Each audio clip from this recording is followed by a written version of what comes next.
Good afternoon students. Tense का topic हमारा चल रहा है और उसमें हम कुछ फ्लॉपीज को याद करने में लग रहे हैं, जिसमें फ्लॉपी 1, 2 और 3 हमारी डन है। फ्लॉपी नंबर 2 की अगर हम बात करें तो आफ्टर बिफोर व्हेन या व्हेन, आफ्टर बिफोर व्हेन या व्हेन, टू का 1, टू का 3, टू का 3, टू का 1, टू का 3, टू का 1, टू का 2, टू का 1।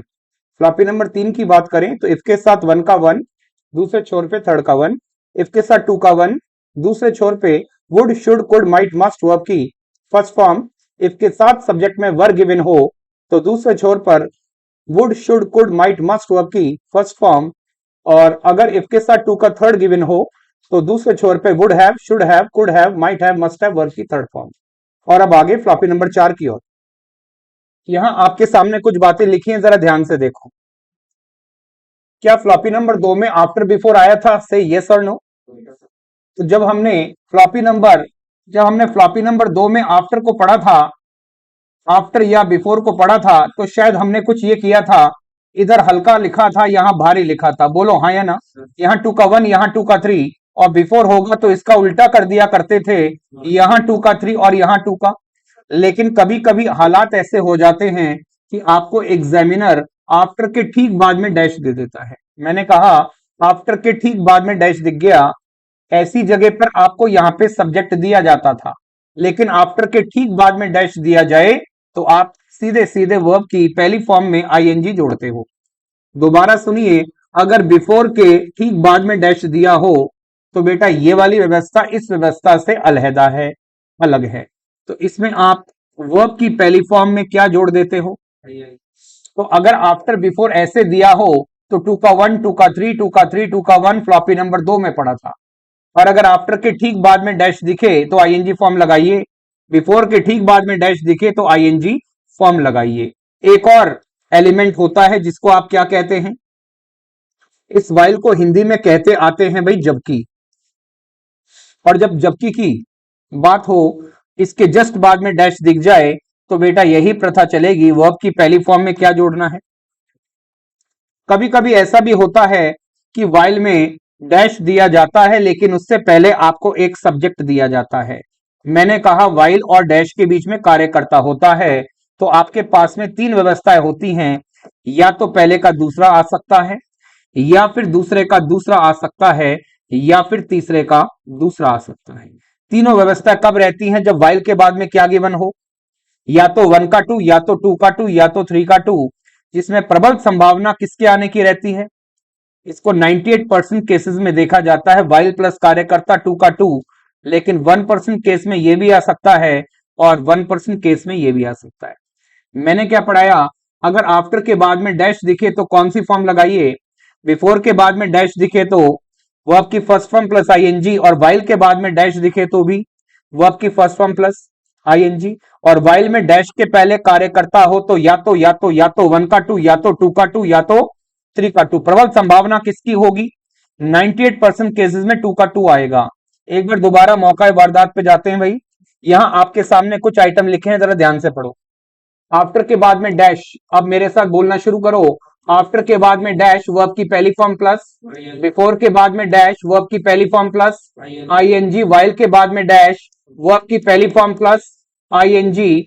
वाइल में डैश के पहले कार्यकर्ता तो या तो 1 का 2, या तो 2 का 2, और या तो 3 का 2। और प्रबल संभावना किसकी है? 2 के 2 की। क्या यहां तक का मसला याद रहेगा? आगे चलते हैं भाई। यहीं पर देखो आप एक और चीज, had better, had best, would rather, had rather, ये वर्ब एडवांस में हम पढ़ के आए थे। जिन्होंने नहीं पढ़ा वो सुन लीजिए। जब भी मैं किसी व्यक्ति को सलाह देता हूं, बोलो क्या देता हूं? सलाह। तो मैं वहां पर एक मॉडल यूज करता हूं, बोलो कौन सा? शुड। तो अगर मैं यहां पर मॉडल शुड यूज करना चाहूं तो सलाह देने का काम होता है, लेकिन शुड वाला काम मैं इनसे भी करवा सकता हूं। Had better, had best, would rather, had rather, ये जो 4 एक्सप्रेशन दे रखी हैं, कहीं ना कहीं ये शुड की ही पर्यायवाची हैं। और मॉडल शुड के बाद हमेशा क्या लगाते थे? वर्ब की फर्स्ट फॉर्म, वर्ब की फर्स्ट फॉर्म, वर्ब की फर्स्ट फॉर्म, वर्ब की। तो अगर शुड दिया जाता तो पहली फॉर्म आती, शुड नहीं दिया, उसी का विकल्प दे दिया। Had better, had best, would rather, had rather. भाई तुझमें रब दिखता है had better, had best, would rather, had rather, तुझमें शुड दिखता है। तुम शुड के लिए ही काम करते हो, तुम शुड के ही सिनोनिमस हो, इसलिए इनके बाद भी क्या लगा दिया जाता है। आगे बढ़ने से पहले बैकग्राउंड लगाऊंगा। आफ्टर के बाद में डैश वर्ब की first form plus ING, before के बाद में डैश वर्ब की first form plus ING, while के बाद में डैश वर्ब की फर्स्ट फॉर्म प्लस, वाइल में डैश के पहले सब्जेक्ट दिया हो तो या तो वन का टू, या तो टू का टू, या तो जिसमें प्रबल संभावना किसकी है, टू के टू की। Had better, had best, would rather, had rather तुझमें शुड दिखता है, ये शुड के पर्यायवाची हैं, इसलिए इनके बाद क्या लगती है वर्ब की। उसके बाद गौर फरमाइए, यहां दिया है it is the first time, it is the second time, it is the second last time, it is the last time. ये जो भी चीजें दे रखी हैं इनको हम अंग्रेजी में कहते हैं बच्चों फ्रीक्वेंसी ऑफ टाइम। बोलो क्या कह दिया, फ्रीक्वेंसी ऑफ टाइम। हिंदी में कहते हैं बारंबारता वाला समय। बोलो कौन सा वाला, बारंबारता वाला समय, यानी इट इज के साथ में बारंबारता फ्रीक्वेंसी ऑफ टाइम दे रखा है। दूसरा केस देखो, यहां दे रखा है भाई इट इज के साथ में जो भी चीज दे रखी है, यहां बारंबारता जैसी कोई चीज नहीं दी। ये हाई और राइट ये बारंबारता नहीं है, तो इसको याद कर लिया करते इस तरीके से हैं कि इट इज के साथ दो तरह के टाइम दिए जाते हैं बच्चों। एक टाइम तो होता है, बोलो कौन सा, एक तो होता है बारंबारता वाला समय, इट इज बारंबारता वाला टाइम, और एक होता है इट इज नॉन बारंबारता वाला टाइम। बोलो मैंने क्या बोला, इट इज बारंबारता और इट इज नॉन बारंबारता। अगर आपको इट इज के साथ बारंबारता वाला टाइम दिया हो तो बेटा यहां वन का थर्ड भर देना चाहिए, और अगर इट इज के साथ में कौन सा टाइम हो, नॉन बारंबारता, तो बेटा यहां टू का वन भर देना चाहिए। बोलो मुझे बताओ, इट इज के साथ फ्रीक्वेंसी ऑफ टाइम दिया हो तब तो क्या भरना है, वन का थर्ड, और इट इज के साथ नॉन फ्रीक्वेंसी ऑफ टाइम हो तो, इससे ये बात यहां डिकोड होती है बच्चों। इट इज के साथ जब भी frequency of time first, second, third, fourth, fifth, sixth या सेकंड लास्ट, इसी सेकंड लास्ट को मैं एक और चीज बोला करता हूं जिसको आप कहते हैं लास्ट बट वन। बोलो क्या बोला, ये लास्ट बट वन का मतलब भी क्या होता है, सेकंड लास्ट। इसी को मैं एक और नाम से जानता हूं पेन अल्टीमेट। बोलो क्या बोला, पेन अल्टीमेट, इसका मतलब भी होता है बच्चों सेकंड लास्ट। बोलो हाँ या ना। तो जब हम पेन अल्टीमेट टाइम कहते हैं या फिर लास्ट बट वन कहते हैं या फिर क्या कहते हैं, कुल मिला के ये सारी बातें कौन सा वाला टाइम है, बारंबारता की नॉन बारंबारता। तो इट इज के साथ बारंबारता वाला टाइम गाड़ी कहां पार्क होगी, वन के थर्ड में, वन के थर्ड में। इधर आ जाओ भाई, इट इज के साथ कौन सा टाइम गिवन है, बारंबारता की नॉन बारंबारता, नॉन बारंबारता की गाड़ी कहां पार्क होगी, टू के वन में, टू के वन में, टू के वन में। क्या यहां तक की व्यवस्था याद है, आओ मेरे साथ। आफ्टर के बाद में डैश आईएनजी फॉर्म, बिफोर के बाद में डैश आईएनजी फॉर्म, वाइल के बाद में डैश आईएनजी फॉर्म, वाइल में डैश के पहले सब्जेक्टिव केस गिवन हो तो या तो वन का टू, या तो टू का टू, या तो जिसमें प्रबल संभावना किसकी है, had better, had best, would rather, had rather तुझमें शुड दिखता है, इसलिए वर्ब की फर्स्ट फॉर्म। अरे हाँ या ना। इट इज के साथ दो तरह के टाइम आते हैं, एक तो फ्रीक्वेंसी ऑफ टाइम, तब तो गणित क्या आएगी, और इट इज के साथ नॉन बारंबारता वाला टाइम दिया हो तो गणित कौन सी आएगी। क्या यहां तक का मसला याद रहेगा, 2 मिनट का समय दे रहा हूं, एक बार इसको कॉपी डाउन कर लो फटाफट। आफ्टर पाछे डैश आईएनजी फॉर्म, बिफोर पाछे डैश आईएनजी फॉर्म, वाइल पाछे डैश आईएनजी फॉर्म। वाइल में डैश के पहले कार्य करता हो तो या तो वन का टू, या तो टू का टू, या तो थ्री का टू, जिसमें प्रबल संभावना टू के आने की रहती है 98%। अरे हाँ या ना। उसके बाद had better, had best, would rather, had rather तुझमें शुड दिखता है, तुम शुड के लिए ही तो काम करते हो, इसका मतलब वर्ब की पहली फॉर्म आएगी। सलाह देने के कई तरीके हो सकते हैं भाई। मैं कह सकता हूं तुम्हें सुबह जल्दी उठना चाहिए, you should get up early in the morning. मैं ये भी कह सकता हूं कितना अच्छा रहे अगर तुम सुबह जल्दी उठो। तो जब मैं इस तरह की सलाह देता हूं तो बेटा यहां पे had better, had best, would rather, had rather का यूज कर लिया जाता है, जिसमें आप किसी चीज को प्रायिकता देते हैं, उसको आप दूसरी चीज से बेहतर मानते हैं। तो ये शुड को लिखने का एक अलग अंदाज है और इसलिए यहां पर वर्ब की पहली फॉर्म लगाया जाना तय होता है। इट इज के साथ कितने टाइम बताए थे भाई, एक तो बारंबारता वाला टाइम जिसको फ्रीक्वेंसी ऑफ टाइम कहते हैं, तब तो क्या भरते हैं बोलो, और इट इज के साथ non frequency of time, non बारंबारता, बोलो क्या भरना है। ठीक है।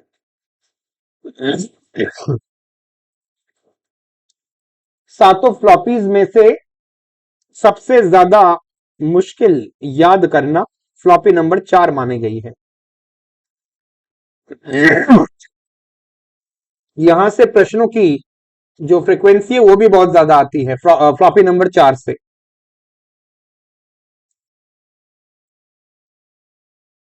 आफ्टर के बाद में डैश आईएनजी फॉर्म, बिफोर के बाद में डैश आईएनजी फॉर्म, वाइल के बाद में डैश आईएनजी फॉर्म, वाइल में डैश के पहले कार्य करता हो तो या तो 1 का 2, या तो 2 का 2, या तो 3 का 2। और प्रबल संभावना किसकी है? 2 की। उसके बाद had better, had best, would rather, had rather, तुझमें शुड दिखता है, इसलिए वर्ब की फॉर्म कौन सी आएगी बोलो? First form.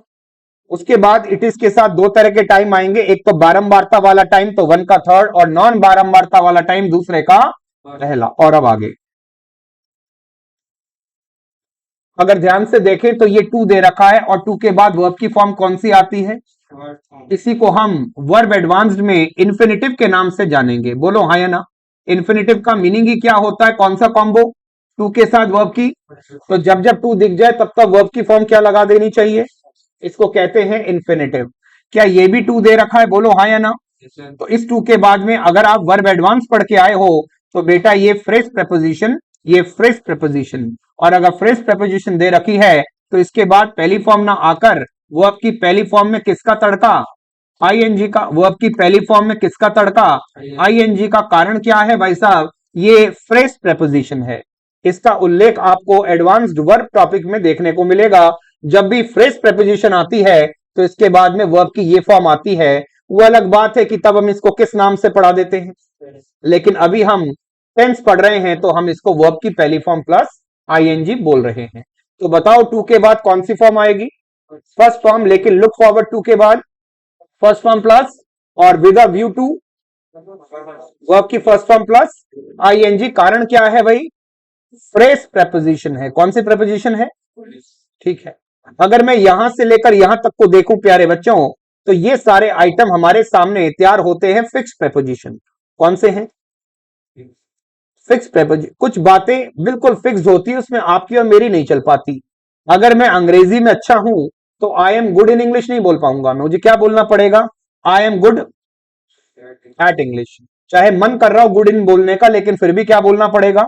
Good at. इसका मतलब ये याद कराया जाता है प्रपोजिशन अध्याय में कि एडेप्टेड के बाद में 2 आएगा, एडिक्टेड के बाद में 2 आएगा, एकस्टम के बाद में 2 आएगा, स्लेव के बाद में 2 आएगा, हैबिचुएटेड के बाद में 2 आएगा, फॉन्ट के बाद में ऑफ आएगा, गुड के बाद में एट आएगा, वर्स्ट के बाद में क्या आएगा? इन। ये सारे फिक्स प्रपोजिशन हैं। और जब किसी टर्म के अंदर फिक्स प्रपोजिशन जोड़ा जाता है तो ये व्यवस्था दोबारा से एक बार जेरन की तरफ दौड़ती है। अरे हाँ या ना? इसको मैंने ऐसे पढ़ाया था कि 2 के बाद 2 सूट नहीं करता। याद है कुछ बात? तो सूट नहीं करता इसलिए हम गाड़ी को कहां लेके जाते हैं? वर्ब की फर्स्ट फॉर्म प्लस आईएनजी। इसको जेरन कहते हैं, वो दूसरी बात है। एक बार यहां तक की रामायण अपनी कॉपी में उतार लीजिए सभी लोग। तो फ्रेज प्रपोजिशन आ जाए तो भी पहली फॉर्म में आईएनजी का तड़का, और अगर फिक्स प्रपोजिशन आ जाए तो भी बेटा वर्ब की पहली फॉर्म में आईएनजी का तड़का। और ये प्रश्न दिन दहाड़े एग्जामिनेशन में आते रहते हैं, इनका आना जाना लगा ही रहता है। वर्ब की पहली फॉर्म में आईएनजी का तड़का। उतार लीजिए यहां तक की रामायण को भाई। फ्लॉपी नंबर 2 याद आ रही है? आफ्टर, बिफोर, वेन या वेन, टू का 1, टू का 3, टू का 3, टू का 1, टू का 3, टू का 1, टू का 2, टू का 1। फ्लॉपी नंबर 3 भी इत्तेफाक से याद है। इफ के साथ 1 का 1, 3 का 1, इफ के साथ 2 का 1, would, should, could, might, must verb की पहली फॉर्म। इफ के साथ सब्जेक्ट में वर्ब गिवन हो, would, should, could, might, must verb की फर्स्ट फॉर्म। इफ के साथ दूसरे का तीसरा हो तो would have, should have, could have, might have, must have verb की फ्लॉपी नंबर 4 याद आ रही है। आफ्टर के बाद में डैश आईएनजी फॉर्म, बिफोर के बाद में डैश आईएनजी फॉर्म, वाइल के बाद में डैश आईएनजी फॉर्म। वाइल में डैश के पहले कार्य करता हो तो या तो 1 का 2, या तो 2 का 2, या तो। और प्रबल संभावना किसकी है? Had better, had best, would rather, had rather, तुझमें शुड दिखता है, इसलिए इसके बाद में क्या भरा जाएगा? उसके बाद इट इज के साथ 2 तरह के टाइम आते हैं, एक तो बारंबारता वाला टाइम पहले का तीसरा, और एक नॉन बारंबारता वाला टाइम दूसरे का पहला। 2 के बाद पहली फॉर्म आती है। कारण क्या है भाई साहब? इसको कहते हैं phrase preposition. Look forward to, with a view to, इसके बाद वर्ब की पहली फॉर्म प्लस नाम इसका जेरन है, वो एक अलग बात है। यहां से लेकर यहां तक के सारे मसले कौन से हैं जिन टर्म्स के बाद में फिक्स प्रेपोजिशन हमको याद कराई जाएगी प्रेपोजिशन के अध्याय के अंदर। और जब आपको याद हो जाएगी तो प्रेपोजिशन के बाद में प्रेपोजिशन सूट नहीं करता, इसलिए गाड़ी सीधे कहां पार्क करनी। और अब आगे अगर मैं इसकी हिंदी अनुवाद की बात करूं तो अडेप्टेड का मतलब होता है किसी माहौल में ढल जाना, एडेप्टेड हो जाना, किसी माहौल में अनुकूलित हो जाना। एडिक्टेड का मतलब होता है किसी गलत चीज का शौक पड़ जाना, व्यसन का आदी हो जाना। इसी को स्लेव टू कहते हैं भाई। एडिक्टेड टू और स्लेव टू गंगाधरी शक्तिमान है। कस्टम्ड टू का मतलब होता है अभ्यस्त हो जाना, आदि हो जाना। अरे हाँ या ना, मुझे ये फ्लॉपी नंबर 4 का गाना गाना अभ्यस्त हो चुका हूं। एकस्टम टू इसका मतलब अब तो आदत सी हो गई जीने में। इसी को कहते हैं हैबिचुएटेड टू। बोलो क्या कहा, हैबिचुएटेड टू का मतलब हैबिट हो गई, इसी का पर्यायवाची है बच्चों। फॉन्ड ऑफ का मतलब अच्छा शौक, स्लेव टू का मतलब गंदा शौक, गुड एट का मतलब किसी चीज में तुम अच्छे हो, और वर्स्ड इन का मतलब किसी चीज में आप एक्सपर्टीज हो, पारंगत हो, माहिर हो, उसको वर्स्ड इन कहते हैं। चलो इसके बाद आता है लुक। इसको हिंदी में अगर देखें तो ये हिंदी में क्या कहलाता है बोलो। हाँ जी। और लिसन का मतलब क्या होता है, देखो तुम ही देखो ना, जो भी देखोगे वो आंखों के सामने देखोगे, काम चल रहा है इसलिए वन का देखो, पंखा चल रहा है, आंखों के सामने काम चल रहा है इसलिए वन का टू। सुनो आवाज आ रही है, सुनो ना, सुनो ना, सुन लो ना, जो भी आ रही है आपके कानों में फिलहाल आवाज आ रही है, इसलिए मामला कौन सा रहेगा, प्रेजेंट कंटिन्यूअस। तो जो वाक्य लुक से शुरू हो जाए या फिर किससे हो जाए, लिसन से। बेटा टी साइलेंट होता है, लिस्टन नहीं लिसन बोलेंगे। लुक और लिसन से वाक्य चालू हो जाए, बताओ कौन सा वाला नंबर बनना है। इसके बाद में दे रखा है, बोलो क्या, और उसके बाद में क्या दिया है। मुझे आज भी वो दिन याद है जब हमने फ्लॉपी नंबर 3 पढ़ी थी। Would should could might must, वो आपकी फर्स्ट फॉर्म, वो मॉडल ही तो थे। Would have, should have, could have, might have, must have, verb की मॉडल परफेक्ट हो गया था। इसका मतलब मॉडल के बाद तो वर्ब की, लेकिन मॉडल में हैव लगे तो परफेक्ट मॉडल के बाद वर्ब की। इसका मतलब इसका उल्लेख फ्लॉपी नंबर 3 में मिला था। अरे फ्लॉपी नंबर 3 में मिला था। आपको तो एग्जाम नहीं देना भाई, मुझे तो देना है, मुझे तो याद था। अरे हाँ या ना, ये फ्लॉपी नंबर 3 का मसला था, 2 का नहीं। चलो यहां तक के मामलों को याद कर लो, आपके पास में 1.5 मिनट का टाइम है, उतार लो प्लीज यहां तक। तो सुनो ना, सुनो ना, सुन लो ना, देखो तुम ही देखो ना, ये बातें 1 के 2 में है क्योंकि जो भी होगा आंखों के सामने चल रहा है।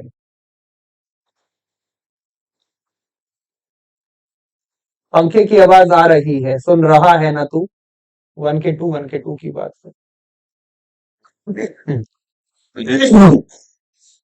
मॉडल के बाद में क्या आती है, वर्किंग, और मॉडल में हैव लग जाए तो परफेक्ट मॉडल के बाद। मॉडल कैसे होते हैं भाई, मॉडल होते हैं may, can, might, could, should, would, must, ought to, used to, need, dare, will, shall, ऐसी बातें मॉडल। जब टॉपिक पढ़ेंगे हम पूरा का पूरा मॉडल तब इसको और विस्तार से पढ़ लेंगे। फिलहाल मॉडल के बाद वर्ब की, मॉडल में हैव लगे तो। चलो इसके बाद देखो भाई, इसके बाद बात करता हूं आपसे अगली।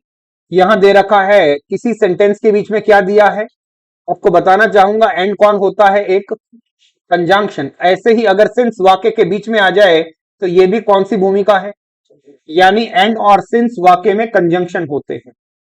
और एंड एक बैलेंसिंग कंजंक्शन होता है जो एलएचएस को आरएचएस के बराबर रखता है। अगर एंड एक बैलेंसिंग कंजंक्शन है तो मान लीजिए यहां पर आ गई वर्ब की पहली फॉर्म, बोलो कौन सी। तो बेटा आपको यहां भी क्या भरनी पड़ेगी, अगर यहां सेकंड फॉर्म होती तो बेटा आपको यहां भी क्या भरनी पड़ती, अगर यहां थर्ड फॉर्म होती तो यहां भी कौन सी भरनी पड़ती, अगर यहां आईएनजी फॉर्म होती तो आपको भी कौन सी भरनी पड़ती, आईएनजी फॉर्म। यानी एंड में जो इधर होता है वही इधर होता है। मैंने कहा जो इधर होता है वही इधर होता है। एक दे देगा, एक पूछ लेगा, बात समझ आ रही है। तो एंड कैसे याद करूंगा, एंड में जो इधर वो उधर, जो उधर वो इधर, याद कर लेंगे। तो एंड का रूल क्या है, एंड में जो इधर जो इधर जो इधर वो इधर, सिंपल है। एंड में जो इधर जो उधर जो इधर वो इधर, इसको याद करना है। इसमें एक दे देगा, एक आपको टीपना है, और टीपने में आपसे बढ़िया कोई नहीं। बोलो एक ये दिखा दिया तो आपको पता है यहाँ पे यही आएगी, ऐसे होता है। अच्छा सिंस जो होता है बेटा, यहाँ पे गंगा जमुना का मिलन होता है। क्या लिखा मैंने, यहाँ गंगा जमुना का मिलन होता है, लिख लेना इस बात को। सिंस वाले में गंगा जमुना का मिलन होता है। यहां दो अलग अलग तरह की बातें जोड़ी जाती हैं, पहले का तो तीसरा और दूसरे का तो पहला। बोलो क्या बोला? सिंस में गंगा जमुना का मिलन होता है, पहले का तो तीसरा और दूसरे का तो, जबकि एंड में क्या था? एंड में जो इधर जो इधर जो इधर वो इधर। लेकिन सिंस में गंगा जमुना का मिलन होता है, पहले का तो तीसरा, दूसरे का तो पहला। अगर ये वाला मसला समझ आ गया तो ये बेटा कंजंक्शन की बातें हैं, इसके दोनों तरफ आपको टेंस बढ़ना पड़ता है। तो चलो एक बार यहां तक हम थोड़ा सा विराम लेते हैं, एक बार यहां तक की बातों को मैं रट लूं, मैं भूल जाता हूं।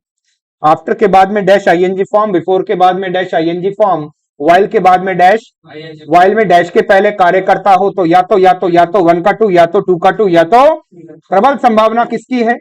Had better, had best, would rather, had rather तुझ में शुड दिखता है, इसलिए वर्ब की। इट इज के साथ दो तरह के टाइम, बारंबारता हो तो पहले का तीसरा और नॉन बारंबारता हो तो दूसरे का पहला। टू के बाद पहली फॉर्म, कारण बताओ, इंफिनिटिव, लेकिन phrase preposition look forward to with a view to, पहली फॉर्म प्लस, इसको आधिकारिक नाम क्या दूं? और फिक्स प्रपोजिशन जो फिक्स्ड होता है उसमें आप और मैं कुछ नहीं कर सकते। Adapted to, addicted to, accustomed to, slave to, habituated to, fond of, good at, versed in. ये मैंने कुछ एक आपके सामने फिक्स प्रपोजिशन लिखी हैं, इनको याद कर लेना। और जब मैं आपको प्रपोजिशन टॉपिक पढ़ाऊंगा तो इसकी एक लंबी फेरिस्त हमारे दिमाग में याद हो जाएगी, ऐसा मेरा विश्वास है। और जब इसको याद हो जाएगी उसके बाद में क्रिया का न्याय कौन सा रहेगा? क्योंकि अदालत में उसकी अदालत में वर्ब की पहली फॉर्म प्लस आईएनजी लगती है, किसके बाद? फिक्स प्रपोजिशन के बाद पहली फॉर्म प्लस। और इसका भी तकनीकी नाम क्या है? बोलो, इसका भी तकनीकी नाम क्या है? जेरन। इधर आ जाओ, देखो, तुम ही देखो ना, सुनो ना, सुनो ना, सुन लो ना, जो भी होगा आंखों के सामने चल रहा है। अरे हाँ या ना? इसलिए वन का टू, वन का मॉडल के बाद में हमेशा वर्ब की, लेकिन अगर मॉडल परफेक्ट हो जाए तो वर्ब की उल्लेख कहां मिला था? एंड में जिधर जो इधर जो इधर वो इधर। सिंस में गंगा जमुना का मिलन होता है, पहले का तो तीसरा, दूसरे का तो। और अब आगे क्या लिखा है, पढ़ो।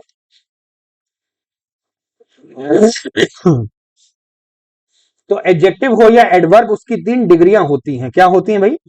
तीन डिग्रीज होती हैं एडजेक्टिव की और एडवर्ब की। इसको कहते हैं तीन अवस्थाएं। जैसे कोई अगर व्यक्ति लंबा है तो टॉल बोलूंगा, उससे लंबा है तो टॉलर बोलूंगा, और सबसे लंबा है तो टॉलेस्ट। ऐसे ही मैं कह सकता हूं भाई ये गुड है, ये बेटर है, ये बेस्ट है। बोलो हाँ या ना? तो ये जो थर्ड वाला आएगा इसको अपन कहेंगे कौन सी डिग्री? इतनी सी बात है, थर्ड वाली डिग्री। बोलो हाँ या ना? जैसे गुड, बेटर, शक्ल बदल गई बच्चों की, बैड, वर्स, वर्स्ट, ये वाला। अरे हाँ या ना? ऐसे आता है। थर्ड वाले नंबर पे किसको बोला ये देखना, ठीक है? तो दिस इज के साथ जब सुपरलेटिव डिग्री दे रखी हो, प्यारे बच्चों, सुपरलेटिव डिग्री क्या बला है इसको समझो। सुपरलेटिव डिग्री इसको कहते हैं उत्तमावस्था। कौन सी अवस्था? इसको पकड़ने का तरीका क्या है? तो जैसे मुझे दिया टॉल, ये आगे दिया है टॉलर, आगे दिया है क्या चीज? टॉलेस्ट। तो मुझे एक शिक्षावली जिसमें क्या जुड़े? जिसमें ईएसटी जुड़े, बस वो सुपरलेटिव डिग्री। कई बार ऐसा भी होता है एक लड़की ब्यूटीफुल, तो बेटा इसकी सेकंड डिग्री होती है, बोलो कौन सी? More beautiful, more beautiful. और इसकी थर्ड डिग्री होती है, बोलो कौन सी? Most beautiful. तो जिसमें ये मोस्ट आता है ये भी कौन सी डिग्री है? तो इसको ये भी तो कर सकते थे, ब्यूटीफुल, ब्यूटीफुल और ब्यूटीफुलेस्ट। नहीं नहीं, ये नहीं कर सकते, ये नहीं कर सकते थे। क्यों नहीं कर सकते थे?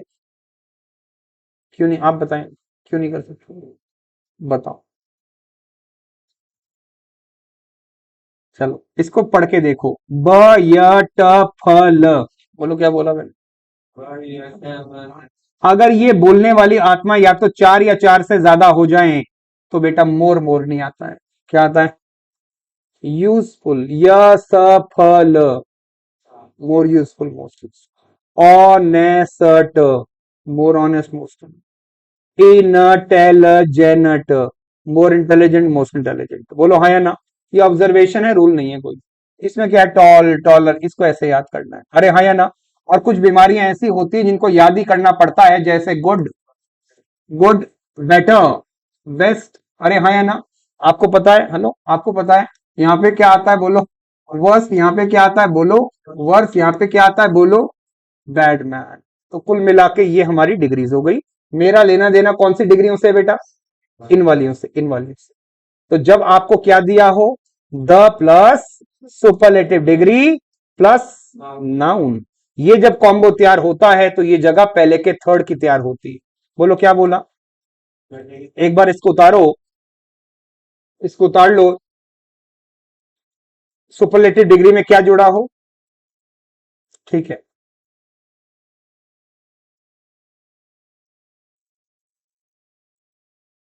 कई बार ये द आता है बेटा, कई बार यहाँ पे इट इज आ जाता है, कई बार यहाँ पे दिस इज आ जाता है, बात वही है। It is plus superlative degree plus noun, this is plus superlative degree, एक ही बात है।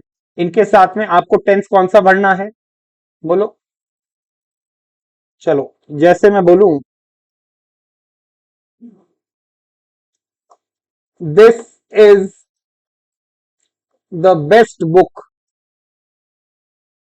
तो दिस इज के साथ में कौन सी डिग्री, और उसमें क्या जुड़ा हुआ है, अब जो आएगा कमाल आएगा, बोलो क्या, this is the best book I have ever read, अब तक की सबसे बेहतरीन किताब है जो मैंने पढ़ी है। मैंने यही क्यों भरा, क्योंकि दिस इज के साथ में सुपरलेटिव डिग्री प्लस क्या दे रखा है, तो ऐसे समय पे वन का थर्ड आएगा, और वन के थर्ड में आई के साथ क्या लगाने की बात थी, और वर्ब की, शायद ये वाली बात तो वैसे ही वन के थर्ड की रजिस्टर्ड बात थी। अरे हाँ, है ना, फ्लॉपी नंबर एक में यही तो पढ़े थे, जब नेवर आता है तो वन का वन, और टंग तोड़वा के आता है तो वन का थर्ड, आपको पता है, वेलकम मूवी आपने भी देखी। चलो इसको उतार लो बच्चों, एक बार इस वाले एग्जाम्पल को, फिर दोबारा चलेंगे उसी वाली जगह पर।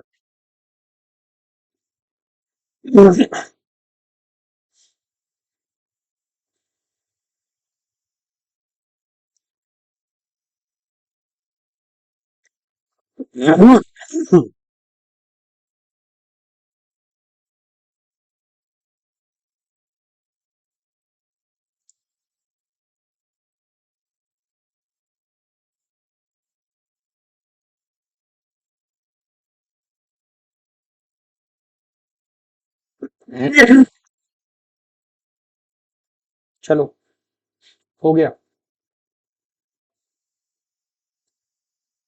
तो this is plus superlative degree plus noun, बोलो क्या भरूं पहले का, और सिंस बीच में आ जाए तो गंगा जमुना का मिलन होता है, पहले का तो तीसरा, दूसरे का तो पहला, एंड होगा तो जो इधर जो इधर जो इधर वो इधर, ठीक है आगे चलता हूं।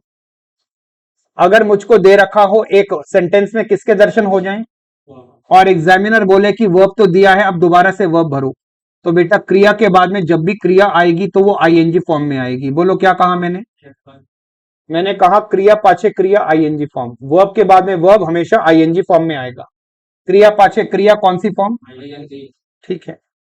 आगे चलता हूं, एक और एलिमेंट आता है जिसको आप कहते हैं लिस्ट, बोलो क्या कहा, इस लिस्ट का मतलब होता है कहीं ऐसा ना हो, कहीं ऐसा ना हो, इसका मतलब आपको आशंका है कहीं ऐसा ना हो। क्या इस पूरी की पूरी बात में कहीं ना दे रखा है, इसका मतलब ये जो भी आइटम है ये अपने आप में कौन सा है, नेगेटिव। तो बेटा आपको पता है शिवजी ने भी तो विष धारण कर लिया था, अरे हाँ या ना, विष धारण करने के बाद पॉजिटिव के अंदर थोड़ी नेगेटिविटी भी आ गई थी, बोलो हाँ या ना। तो कहीं ऐसा ना हो में नेगेटिव है, तो इसका मतलब जब जब महाकाल दिखेंगे तब तब पार्वती जी आएंगी, और पता रहे जब जब लेस्ट आता है तो पार्वती जी के नाम पे शुड़ के साथ वर्ब की, इसको पार्वती जी कहते हैं।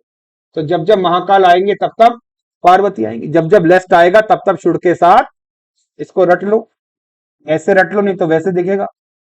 एक वाक्य से अपनी बात कहना चाहूंगा, वॉक स्लोले स्लोले, बोलो क्या लिखा है, वॉक स्लोले, और यहां लिखा है लेस्ट, इसका मतलब महाकाल के दर्शन हो गए, लेस्ट, और यहां दे रखा है you.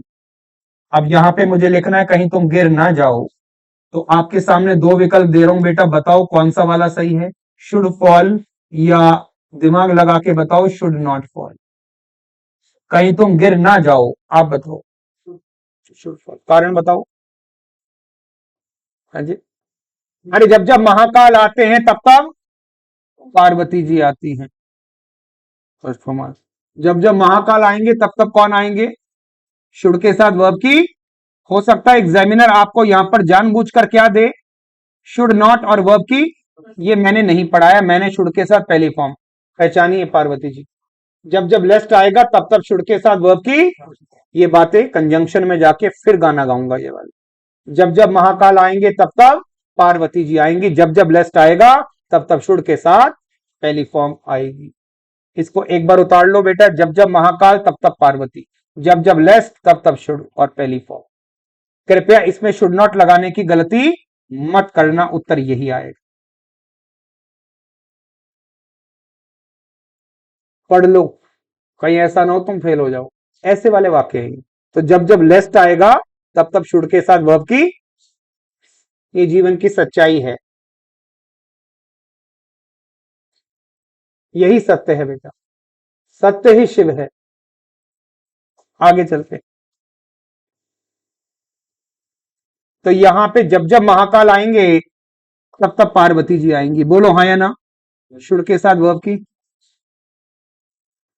In, of, for, about, without. In, of, for, about, without, Angrezi में इनको कॉन्सर्जेशन कहते हैं।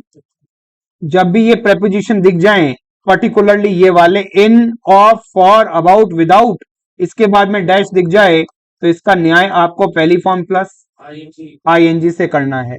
इन, ऑफ, फॉर, अबाउट, विदाउट के बाद में वर्ब की first form plus, in, of, for, about, without के बाद में फर्स्ट फॉर्म प्लस। कुछ बातें लिखी हैं, बड़ी छोटी सी बात है, मैं कहूं कि ये मेरा, ये तेरा, कितनी घटिया बात है। अंग्रेजी में इस घटिया बात को पॉजेसिव एडजेक्टिव बोलते हैं। बोलो क्या कहते हैं, पॉजेसिव एडजेक्टिव। इसमें क्या होता है, इसमें मेरा, हमारा, तुम्हारा, उसका, उसका, उसका, उनका, ये सारे के सारे वर्ड अंग्रेजी में कौन से एडजेक्टिव हैं। तो जब भी वाक्य में मेरा, तेरा, उसका, उनका दे रखा हो, ये छोटी बात है।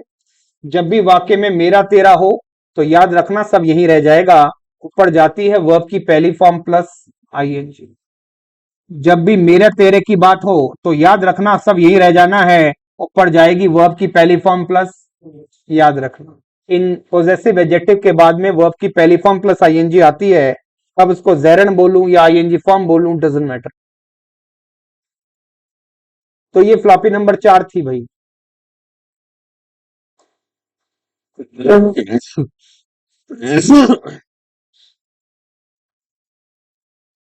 बोलो क्या लिखा है, आफ्टर के बाद में डैश आईएनजी फॉर्म, बिफोर के बाद में डैश आईएनजी फॉर्म, वाइल के बाद में डैश आईएनजी फॉर्म, वाइल में डैश के पहले सब्जेक्ट या तो वन का टू, या तो टू का टू, या तो प्रबल संभावना किसकी है, had better, had best, would rather, had rather, तुझमें, इसलिए वर्ब की।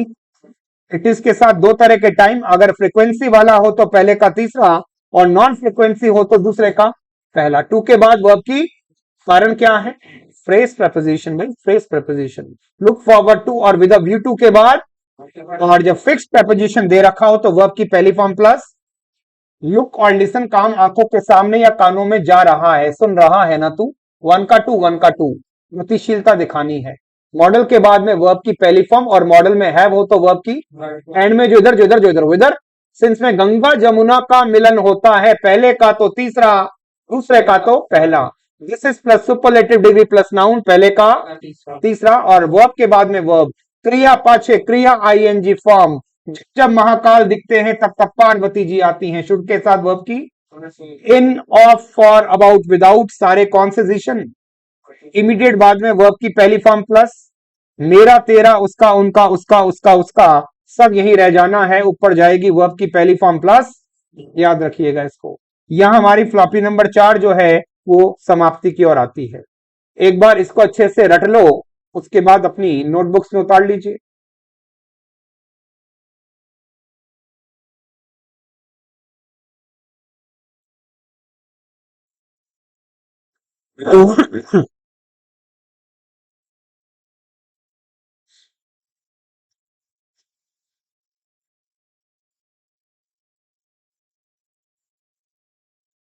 चलो भाई, फ्लॉपी नंबर 4 को आगे बढ़ाते हैं। तो एक चीज आती है यूज टू, क्या लिखा है बोलो, और यूज टू अपने आप में कौन हुआ करता है, और मॉडल के बाद हमेशा वर्ब की।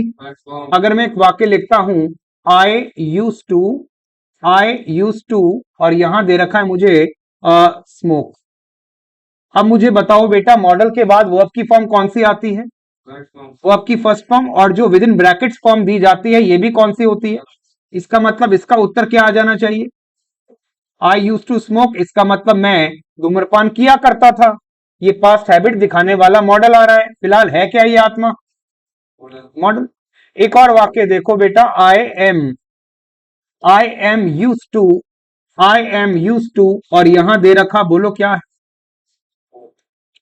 अगर ध्यान से देखें तो इस वाक्य में आपको यूज टू से पहले एक बी की फॉर्म दे रखी है। किसकी फॉर्म दे रखी है? आपको बताना चाहूंगा बेटा, बी वर्ब की कौन सी फॉर्म होती है? फर्स्ट। इसकी सेकंड फॉर्म कौन कौन होती है? वॉज और इसकी थर्ड फॉर्म कौन सी होती है? इसको रट लो बेटा।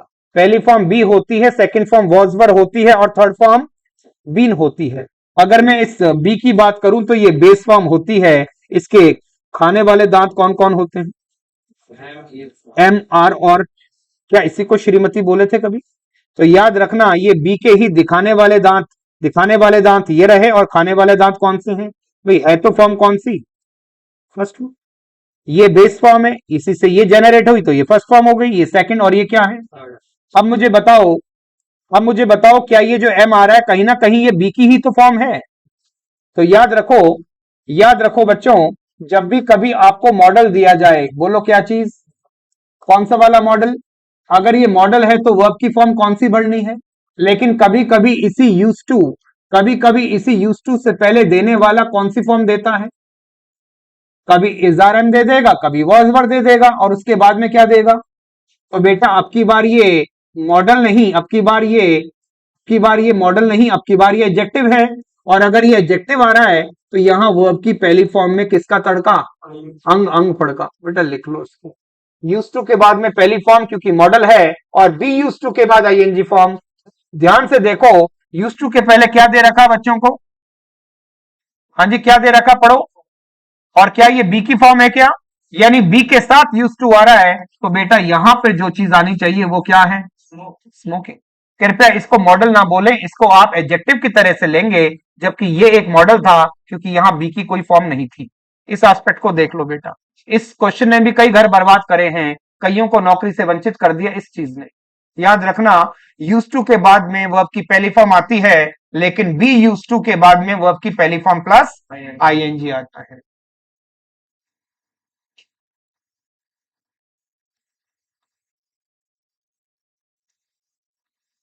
आई वॉज यूज टू, यहां दे रखा है बेटा स्टे लॉन्गर आफ्टर स्कूल। अब मुझे बताओ बेटा, इसमें क्या होना चाहिए? बताओ, यूज टू एक मॉडल है या एडजेक्टिव है? हाँ जी। अरे मॉडलिंग करने वाले लोगों, ये देखो यूज टू के पहले क्या दे रखा है? अरे नशा करे हो क्या? ये क्या दे रखा है बोलो? ये बी की ही तो फॉर्म है। अरे बी की ही तो फॉर्म है। अगर बी के साथ यूज टू आ रहा है तो यहां पर मॉडल नहीं बल्कि एडजेक्टिव के रूप में देखा जाए, और उत्तर क्या लगाए? लेकिन अगर सपोज करो यहां पर क्या नहीं होता? अब आप ठीक कह रहे हो, अब ये एक मॉडल है, अब वर्ब की पहली फॉर्म आई, क्या बच लेंगे यूज टू के कहर से? उतार लो उसको। तो यूज टू प्लस पहली फॉर्म और बी यूज टू पहली फॉर्म प्लस आईएनजी।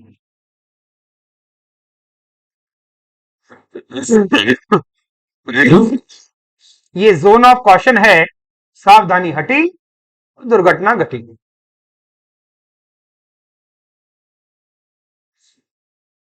तो इसको आप लिख लेना बच्चों, इसको आप साफ साफ लिख लेना कि जब भी यूज टू दिया हो तो वर्ब की कौन सी फॉर्म, और इस आइटम को क्या नाम दूं, और अगर यूज टू के पहले क्या दिया हो बोलो, तब ये एक एडजेक्टिव की भूमिका में है, और अब की बात वर्ब की पहली फॉर्म प्लस।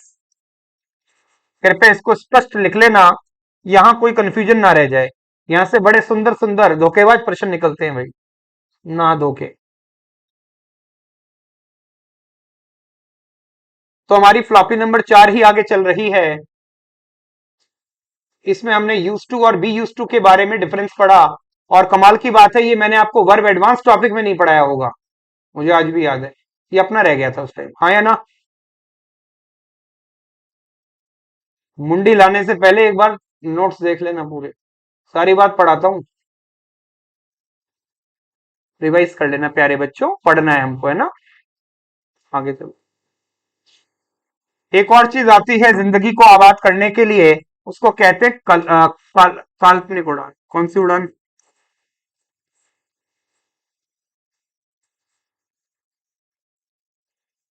काल्पनिक उड़ान को कहते हैं बेटा इमेजिनरी कंडीशन।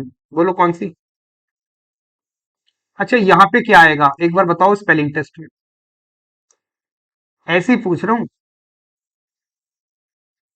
इमेजिनरी के अंदर यहाँ पर क्या आएगा? मुझे आज भी याद है वो दिन जब इमेजिन की स्पेलिंग ऐसी आती थी। अब मुझे इमेजिनरी की स्पेलिंग बनानी है, तो जाहिर सी बात है अगर इमेजिन के लास्ट में क्या आ रहा है तो इसका मतलब यहाँ पे वो यहाँ पे ही आया। बोलो क्या आएगा?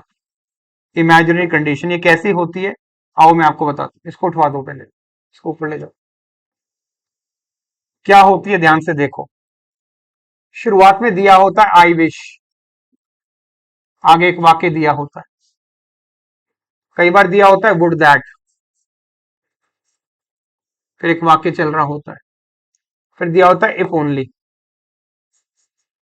फिर एक वाक्य चल रहा होता है। हिंदी बता दो आई विश की। तो आई विश का मतलब होता है काश ऐसा हो जाए। अरे हाँ या ना? वुड दैट, काश मैं नरेंद्र मोदी बन जाऊं। इफ ओनली, बस मेरे खुदा बस ये कर दे कि मुझे बस ये दिलवा दे। इसका मतलब कहीं ना कहीं मुद्दा किसका है? तो काल्पनिक उड़ान वाक्य की शुरुआत में कैसी दिखती है? आई विश, वुड दैट, और जब भी काल्पनिक उड़ान भरते हैं, कोई भी एक्स व्यक्ति वाई बनने की चेष्टा कर रहा हो, तो ऐसे समय आपकी वर्ब क्या प्लेस होती है? तीनों ही केस में वर्ब कौन सी आएगी? ये लिख लो बेटा, ये काल्पनिक उड़ान हो गई। लेकिन काल्पनिक उड़ान कई बार वाक्य के बीच में भी आती है, एक बार देखी देख लो, बाद में टिप लेना। बोलो क्या लिखा है? आसिफ भाई, कौन से भाई हैं? आसिफ भाई ईद मुबारक। तो बेटा दूसरा देखो, कई बार आसिफ भाई नहीं दिखता तो उसका दोस्त दिखता है, बोलो कौन? एज दो। बोलो क्या लिखा है? एज दो, ये आसिफ भाई का ही दोस्त है। ये वाक्य के शुरू में आते हैं कि बीच में? तो आसिफ भाई कहां मिलेगा वाक्य के? उसी का मित्र कौन है? इसका मीनिंग क्या होता है? वह ऐसे बातें करती है मानो कलेक्टर हो। यथार्थ में कलेक्टर नहीं है, बातें ऐसे करती है मानो कलेक्टर हो। इसका मतलब मानने की बात है, तो मानने की बात कौन सी? अगर काल्पनिक उड़ान है तो बेटा इसके आगे जो भी आइटम आएगा वो क्या आएगा? वर। बोलो यहां तक के मामले सेट है क्या? काल्पनिक उड़ान शुरुआत में कितने टर्म से भरी जाती है? I wish, would that, if only. Were were were, ये काल्पनिक उड़ान है, सब्जेक्टिव मूड तैयार करता है। आगे चलता हूं, शुरुआत में नहीं कल्पना, तो कल्पना बीच में भी मिल सकती है। कल्पना चौराहे पर कल्पना बीच में मिल सकती है। तो यहाँ पे या तो आसिफ भाई दिखेगा या उसका दोस्त कौन है। तो ऐसे समय पे आपको क्या भरना है? वर वर। ये बीच की कल्पना है, वो शुरू की कल्पना है। बच्चों को नाम याद नहीं होते। I wish, would that, if only, were were were, Asif भाई, एज दो, वर वर। बताओ क्या पढ़ाई थी तुम? अगर एंड दिया हो तो जिधर जिधर जिधर उधर। सिंस में गंगा जमुना का मिलन होता है पहले का तो तीसरा, ये मेरा तेरा उसका उनका सब यही रह जाता है बेटा। ऊपर जाती है वर्ब की पहली फॉर्म प्लस। जब जब महाकाल दिखते हैं लेस, तब तब शुड के साथ पहली फॉर्म। बोलो हाँ या ना? तब तब गौरा दिखाई देती। यही था क्या? ठीक है। और वाइल के बाद में कार्य करता हो तो या तो वन का टू, या तो टू का टू, या तो प्रबल संभावना किसकी है? इजी है। दिस इज के साथ में, दिस इज के साथ सुपरलेटिव डिग्री प्लस नाउन, पहले का तीसरा। सुन रहा है ना तू, लुक लिसन, वन का टू, वन का टू, यही था क्या? Yes sir. इट इज के साथ दो तरह के टाइम, बारंबारता वाला टाइम तो पहले का तीसरा, और नॉन बारंबारता वाला टाइम दूसरे का। ठीक है, आगे चलता हूं बेटा। ये कौन सी उड़ान थी? काल्पनिक उड़ान। क्या लिखा है बोलो? एक वाक्य देके अपनी बात समझाने की कोशिश। आई wish, I wish I dash a bird, काश मैं एक पक्षी होता। बोलो काश, शुरुआत में मैं एक्स कौन होता? क्या ये बनने की कल्पना कर रहा है? तो प्यारे बच्चों यहां पर कौन सी वर्ब भरी जाएगी? हाँ जी, कौन सी वर्ब आएगी? वर। और आपको ब्रैकेट में कौन सी दी जाएगी? बी। कौन सी फॉर्म दी जाएगी? और बी की यही फॉर्म आती है जो जो कल्पना की उड़ान भरती है। कौन सी उड़ान भरती है? वर होगी। आई wish I were a bird. एक और वाक्य देखो। Would that would that she dash would that she dash a doctor. इसका मीनिंग बता दो बेटा। काश वह एक है तो नहीं। कौन सी उड़ान है? तो बेटा किससे भरनी चाहिए? अब शी के साथ वर बड़ा अटपटा लगता है, क्योंकि शी के साथ हमने वॉच पढ़ा था उर्फ दो खान। लेकिन देख रहे हो विनोद, काल्पनिक उड़ान किससे भरनी है? नो मैटर की एक वचन है की बारात है, वर ही आएगा। बाकी बातें दोबारा पढ़ाऊंगा कंडीशनल सेंटेंसेस टॉपिक में। फिलहाल के लिए काल्पनिक उड़ान किससे भरनी है? He talks as if he dash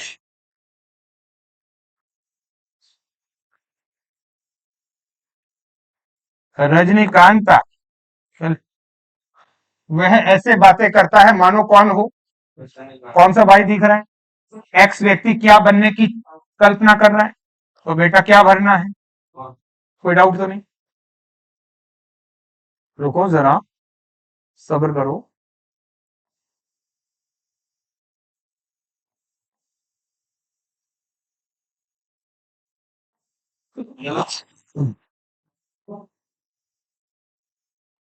I wish I dash Mercedes Benz.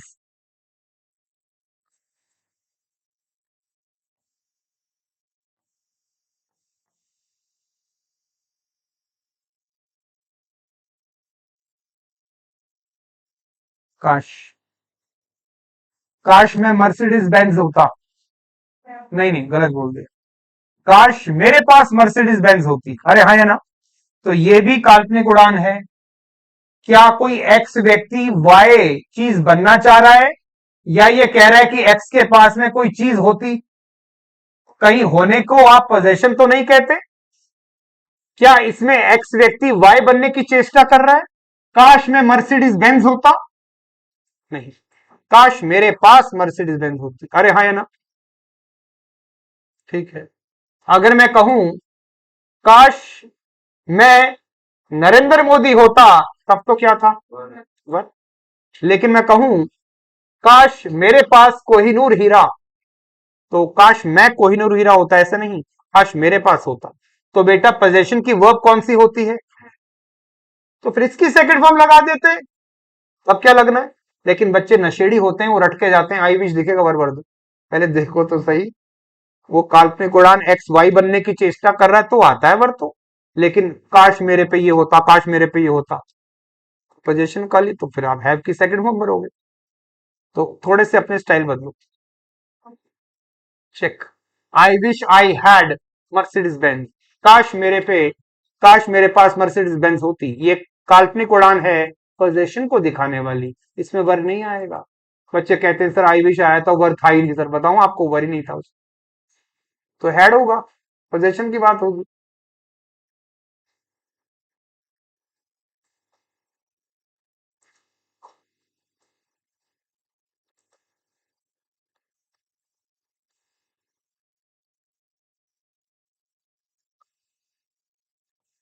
काश वह जॉब होता। नहीं नहीं, ये नहीं। काश उसके पास जॉब होती। अरे हाँ है ना? तो यहाँ पे क्या आएगा? ये बातें क्लासरूम में हो जाएं तो ही शोभा देती हैं, वरना ये हादसे वहां होते हैं जहां पे नहीं होने चाहिए। बोलो हाँ या ना? ठीक है। तो यहाँ पे मैं फ्लॉपी नंबर 4 को पूरा कह सकता हूँ। यहाँ पे फ्लॉपी नंबर 4 काल्पनिक उड़ान जिसमें एक्स वाई बनने की चेष्टा करता है तो वर आता है, जिसमें एक्स के पास में कोई वाई वस्तु होती, पोजीशन दिखा रहा है, तो हैड आता है। क्या यहां तक के मामले याद रहेंगे? ठीक है। इससे पहले क्या पढ़ा था हमने? यूज टू और बी यूज टू के बाद वर्ब की, लेकिन बी यूज टू के बाद वर्ब की फर्स्ट फॉर्म प्लस। ठीक है, ये भी हो ही गवा। प्यारे बच्चों, ये मुझको याद हो गया। सुना देता हूँ। ये देख, क्लियर दिख रहा है। फ्लॉपी नंबर 1 रिसेंटली पहले के तीसरे में आता है, उसी को लेटली कहते हैं। हार्डली 2 के थर्ड में आता है, बाकी सारे हलवाई 1 के एवरी के साथ कोई भी टाइम दिया हो, every time, every day, every week, every month, every year 1 का। 6 तारे, 3 तो फिल्मी, 3 तो समटाइम्स, ऑलवेज, ऑफन फिल्मी तारे, नेवर, सेल्डम, ऑन संडेज गैर फिल्मी तारे। ये जो नाउ थी 1 के 2 में आती थी, today still day by day को बैठा के लाती थी। फिर एक बहती नदी सी थी, at this time, at this moment, these days 1 का 2, at that time, at that moment, those days 2 का 2, और एट दिस टाइम 2 मारो, एट दिस मोमेंट 2 मारो, थर्ड का 2। यही था। 1 के थर्ड में गाना प्ले करते थे, just chill chill just chill. ये गाना जो था वो हम देखते थे 1 के थर्ड में। गाना देखने के लिए कहां बैठते थे? सोफा। सोफा, सोफा मतलब सोफा। डांटे फटकारने के 2 शब्द आते थे, हट अवे हट, यट एज यट। रिसेंटली को ही लेटली कहते थे 1 के थर्ड में। नेवर आता था 1 के 1 में, एवर आता था 1 के थर्ड में, ऑलवेज आता था 1 के 1 में, ऑलरेडी आता था 1 के। नाव के चेहरे पे तिल दिख जाए तो 1 का थर्ड होता था। यही था। Second half. हाँ जी, कौन सा वाला था? अभी नहीं, पहले 1 का 4 आता है। कायदे से चलो, कायदे में रहोगे, फायदे में रहोगे। Since plus time, for plus time, all plus time, how long का अंपाचक पहले का चौथा। Don't try to distract me. Since plus time, for plus time, all plus time, how long का अंपाचक पहले का चौथा। इसी में भूतों का साया दिख जाए बेटा। पास्ट टेंस तो दूसरे का चौथा। अरे हाँ या ना? चलता हूं बेटा दूसरे के पहले में, जिसकी बहुत टाइम से लोग डिमांड कर रहे थे। लाशें बिछा दूंगा, लाशें। लाशें कहाँ बिछाते थे? दूसरे के पहले में। लाशों का मित्र कौन था? इसी में अगर मैं बात करूं, बीता हुआ कल यस्टरडे, उससे पहले वाला कल डे बिफोर यस्टरडे, अगो यानी बहुत पहले। ओल्ड डेज हो, एंशियंट टाइम हो, दिन कौन से हैं? पुराने। इन 2004 अभी की बात है कि पुरानी? ऑन संडे 2 जगह पे आता था, बोलो तारा रारा। एक 2 के 1 में, और एक बात मैंने लिखवाई नहीं थी, मैं लिखवा रहा हूं, वंस अपॉन अ टाइम। कौन सी है? कृपया इसको उसी जगह जाके एक बार लिख लो बेटा। इसके लिए once upon a time use करते हैं बेटा प्रीवियस अननोटेड टाइम के लिए। ऐसा समय जो किताबों में दर्ज नहीं है एग्जैक्टली, उसको हम कहते हैं एक समय की बात है। एक समय की बात है, एक इंसान रहता था, प्रीवियस अननोटेड टाइम।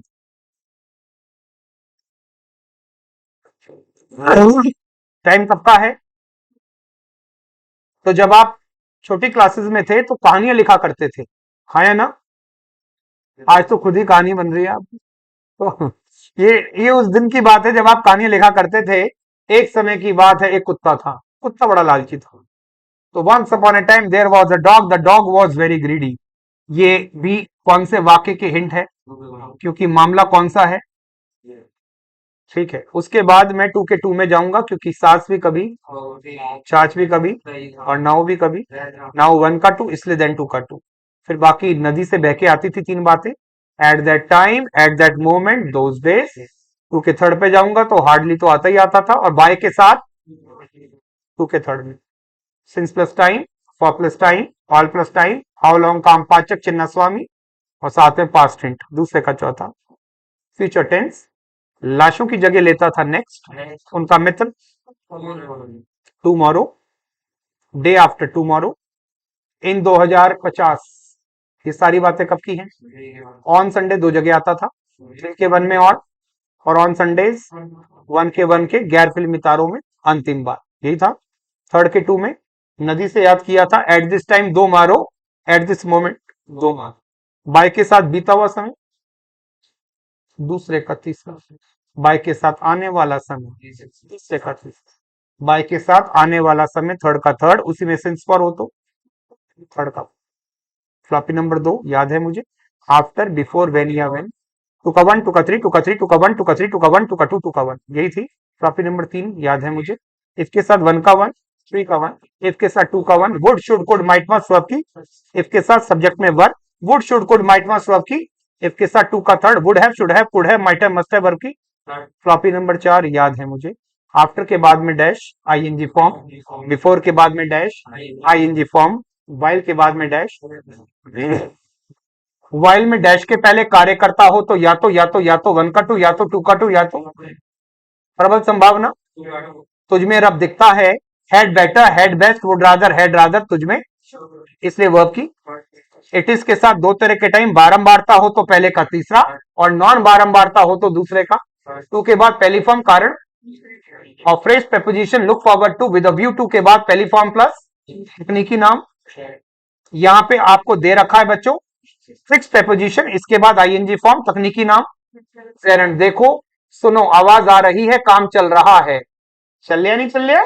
अब चल लिया हो तो वहां पर वन का टू लगाना होता है बच्चों। मॉडल के बाद में पहली फॉर्म, और मॉडल परफेक्ट हो जाए तो वर्ब की एंड में जिधर जिधर जो इधर वो इधर, एक देगा एक पूछेगा, एक देगा एक पूछेगा।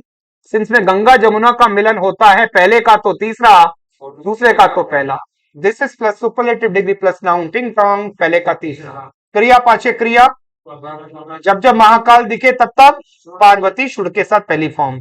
इन, of, for, about, without preposition, बाद में आईएनजी। ये मेरा तेरा, उसका उनका, उसका उसका उसका सब यही रह जाता है, ऊपर जाती है वर्ब की पहली फॉर्म प्लस यूज टू के बाद में पहली फॉर्म आती है, लेकिन बी प्लस यूज टू के बाद आईएनजी फॉर्म आती है। I wish, would that, if only, काल्पनिक उड़ान शुरुआत में, आसिफ भाई और उसका मित्र एज दो, बीच वाला। इसमें वर वर वर तब आता है जब एक्स वाई बनने की चेष्टा, लेकिन काश मेरे पास वो हो। ये पोजीशन दिखा रहा हूं तो वर की जगह क्या करना है, यहाँ फ्लॉपी नंबर 4 हमारी तबाह होती है। चलते हैं बेटा फ्लॉपी नंबर 5 की तरफ।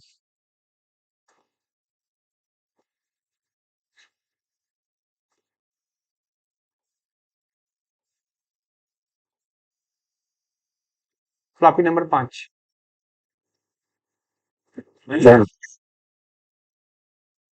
एक बार इस तालिका को नजर कर ले। फ्लॉपी नंबर 5, इसमें क्या क्या बातें आती है ध्यान से देखो। तो यहाँ पे मैं हरा रंग उठा लेता हूं।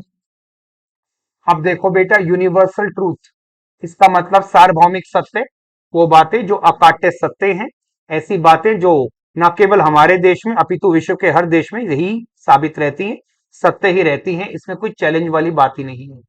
इनको कहते हैं कौन सा सत्य? जैसे सूर्य पूरब में उगता है, पश्चिम में अस्त होता है। अरे हाँ या ना? दो और दो चार होते हैं। जली को आग कहते हैं, भुजी को राख कहते हैं, इसमें कोई फर्क नहीं चलता। इसको कहते हैं क्या? यूनिवर्सल। अगला है साइंटिफिक फैक्ट, बोलो क्या दे रखा है? ऐसी बात जिसको विज्ञान ने प्रमाणित करके दे रखा है। जैसे सौर मंडल में 8 ग्रह हैं। अरे हाँ या ना? There are 8 planets in the solar system, इस बात में कोई लफड़ा नहीं। उसके अलावा ये जो पृथ्वी है ये सूरज के चारों तरफ, ये शायद एस्ट्रोनॉमिकल साइंस का एक फिनोमिनन है और हम इसको याद करके बैठे हुए हैं। अरे हाँ या ना? ऐसी बातें, पानी 0 डिग्रीज पे तो जमता है और 100 डिग्रीज पे खोल जाता है।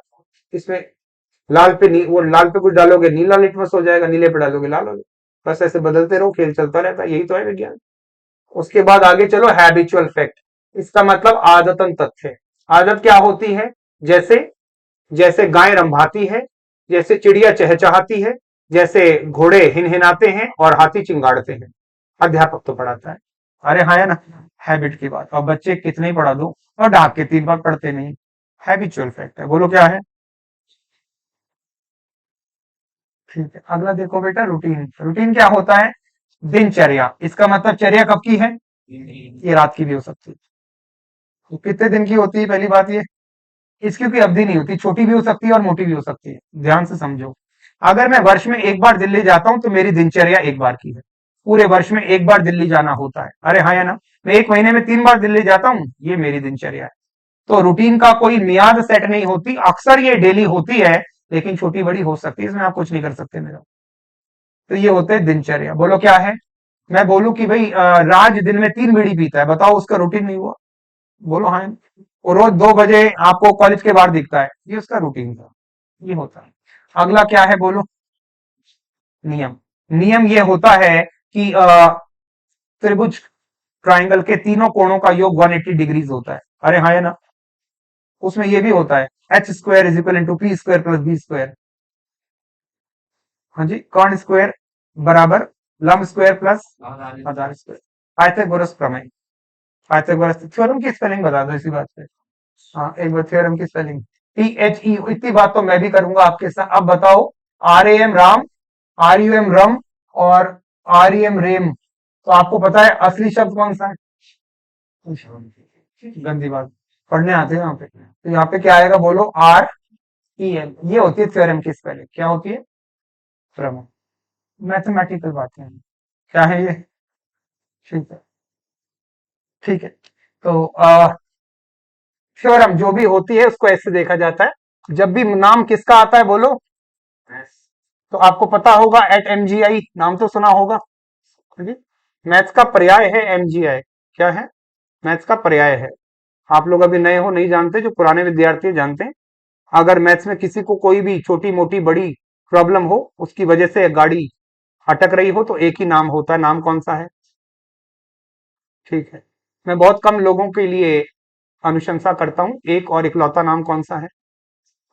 बहुत सारे ऐसे विद्यार्थी हैं जो हमारे और उनके काफी क्लैश होते हैं और रिजल्ट्स धुआंधार आते हैं। ऐसा कोई नहीं जो रुक जाया करता। चलो, फिलहाल मैं दोबारा आता हूं। यहाँ कुछ ऐसे बच्चे भी बैठे हैं जिन्होंने मुझसे आज से 1 डेढ़ 2 साल पहले संपर्क किया था कि सर क्या किया जाए। मैंने कहा ऐसा कर लो और ऐसा कर लो, सुन लिया उन्होंने, और उसके बाद बोले सर वो दूर पड़ता है, वो ये और ये, और कोई बात नहीं, मेरे सामने बैठे हैं आज भी। मुझे दुख है कि वो आज भी मेरे सामने बैठे, और मैं कह रहा हूं अभी भी मान जाओ, नहीं तो आगे तक सामने बैठे रहोगे। समझ रहे हो बात को? आपको लगता है ये ऐसे ही बोलता होगा, मेरे साथ मेरा अनुभव चलता है। जितना आपने आटा नहीं खाया उतना लूण खा के बैठा हूं। अरे हाँ या ना? तो थोड़ा उसका सम्मान करना सीखो। आओ बेटा पढ़ते हैं अपन। इसको पर्सनली लेना जो मैंने बोली है बात। तो जो नियम होते हैं, ये नियम होते हैं, इनको मान लेना चाहिए, इसमें बट नहीं करनी चाहिए। अगला आता है समाचार पत्र की क्या चीज? सुर्खियां। उसके अलावा आता है रिपीटेड एक्टिविटी। कौन सी एक्टिविटी? रिपीटेड एक्टिविटी, जिसको मैं बार बार दोहराता रहता हूं, ऐसी एक्टिविटी को आप कहते हैं दोहराई गई गतिविधि। अगला आता है प्रोवर्ब्स एंड, कोई भी कहावतें लोकोक्तियां, जैसे आपने सुन रखा है, करत करत अभ्यास के जड़मती हो सुजान, सावन के अंधे को हरे हरा दिखता है। अरे हाँ या ना? अब पछताए होत क्या जब चिड़िया चुग गई खेत। ऐसी बातें, ऐसी बातें, इनको कहते हैं प्रोवर्ब्स एंड सेइंग्स। उसके अलावा क्या है बोलो? कमेंट्री। कमेंट्री का मतलब होता है आंखों देखा हाल। जब भी ये सारी बातें आती हैं तो फ्लॉपी नंबर 5 आती है, और ये फ्लॉपी नंबर 5 एडवोकेसी करती है कि इन सारी बात को कहां रखा करो। ये फ्लॉपी नंबर 5 यहाँ खत्म होती है। पहला परेशान देखो बेटा, सूर्य उगता कहाँ है? क्या ये सार्वभौमिक सत्य नहीं है? मामला कहाँ रहना चाहिए? वन के वन में सन एक वचन या बहुवचन, ऊपर वाली टीम या नीचे वाली? हाँ जी, आई भी यू दे बहुवचन करता है या राम श्याम ही शीट एक वचन करता? हाँ जी, सन। दो चार सन है कि एक ही है? एक ही है।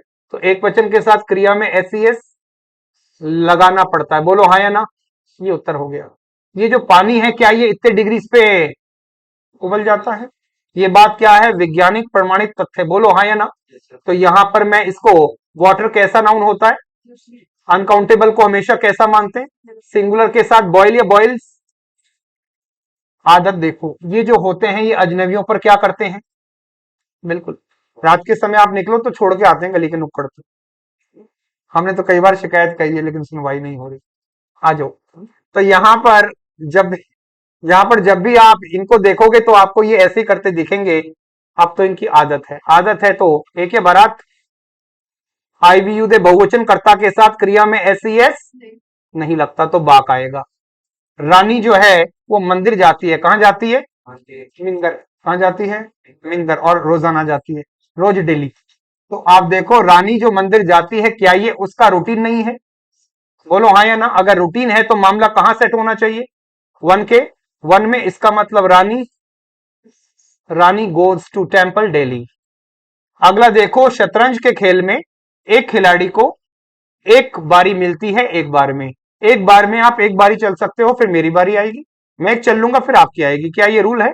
और अगर रूल है तो वन के वन में टेक का एक ही तो प्लेयर है, एक ही तो है, एक है तो क्या आएगा? सिक्स। नीरज चोपड़ा प्रथम गोल्ड मेडल भारत की झोली में डालता है। इस बैग का मतलब क्या होता है? झोली में डालना। नीरज चोपड़ा, हो सकता है उसने मेडल कल दोपहर में जीता हो, लेकिन अखबार में छपेगा Neeraj Chopra bags the first gold for India, यानी वह भारत की झोली में प्रथम स्वर्ण पदक डालता है। ये बात कौन सी चीज है? न्यूज़पेपर। तो बेटा फिर नीरज चोपड़ा के नाम पर क्या आएगा? चलो, यह सड़क कौन सी वाली? ये वाली सड़क। इस सड़क पे जो आया है, ये तो क्या है? जयपुर जयपुर जयपुर जयपुर। और ये क्या है बोलो? चलो भाई चलो भाई चलो भाई। तो देखो, जो भी इधर आया है वो सीधे कहाँ पहुंचा है? और जब भी आया तभी पहुंचा है, क्योंकि रोड का नाम ही अजमेर रोड है। क्या है? तो यह सड़क कहाँ को जाती है? अजमेर को। आज जा रही है कि रोजाना की बात है? रिपीटेड एक्टिविटी है। जो आया है सीधे कहाँ पहुंचा है? ख्वाजा मोइनुद्दीन चिश्ती की दरगाह में जियारत करने, चादर चढ़ाने। बोलो हाँ या ना? बेटा यहाँ पर क्या आएगा बोलो? बिल्कुल। तो यहाँ पे आ जाएगा लीड्स। क्या आ जाएगा? Practice dash man perfect. क्या ये कहावतें नहीं है? तो बेटा यहाँ पे आना चाहिए क्या? हिंदी में क्या बोलते हैं? प्रैक्टिस करने से आप एक्सपर्ट बन जाते हैं। करत करत अभ्यास के जड़मति होत सुजान। क्या मतलब इसका? बार बार निरंतर अभ्यास करने से आप पारंगत हो जाते हैं। बोलो हाँ है ना? ठीक है। आगे चलता हूं। नेक्स्ट देखो बेटा, विराट जो है वो गेंद को मजबूती से ठोकता है और वो जाती है बाउंड्री के उस पार। कोई मौका नहीं फील्डर के पास, 4 रन। तो जब आप किसी को आंखों देखा हाल बताते हो तो विराट के साथ चाले हाल में क्या लगाते हो? हिट्स। और जो गेंद है वो हिट गेंद के लिए आ रहा है, तो दोबारा से क्या आएगा? तो फ्लॉपी नंबर 5 किस बात की एडवोकेसी करती है? बोलो तारा रारा। हमेशा वन का वन लगाना है। कब कब? जब मामला कैसा हो? Universal truth, scientific fact, habitual fact, routine, rule, newspaper headings, repeated activity, proverbs saying, commentary. अरे हाँ या ना? ठीक है। When you heat butter, when you heat butter it dash, और यहां दे रखा है मेल्ट।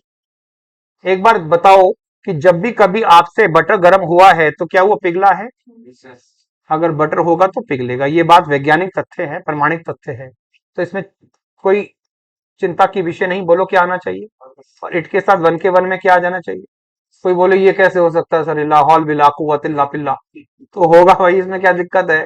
ये बात है कौन सी? साइंटिफिक। अरे हाँ या ना? एक बार नोटबुक में उतार लो। मुझ पे एक एहसान करो कि ये कॉपी में उतार लो प्लीज।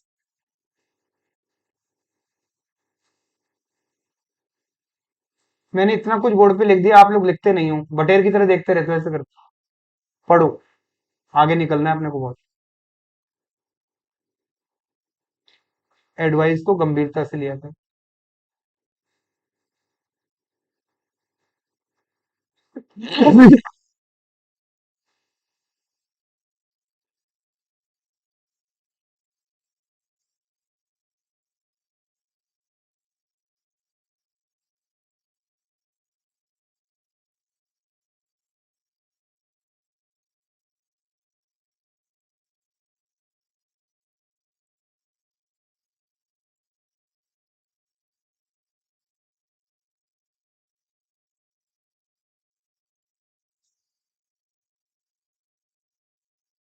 बताओ बेटा क्या लिखा है?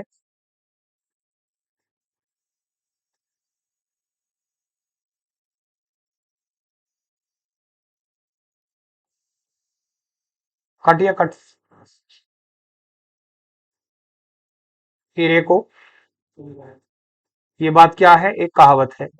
हिंदी में लोहे को लोहा काटता है, इंग्लिश में डायमंड कट्स। एक वचन है इसलिए क्या आएगा? Diamond cuts diamond. हीरे को हीरा काटता है। अरे हाँ या ना? हिंदी में कहते हैं लोहे को लोहा काटता है, गांव में कुत्ते को। तो ये कहावत है। चलो एक बार देखो, इसलिए गांव जाओ तो कभी छेड़ मत करो कुत्तों से।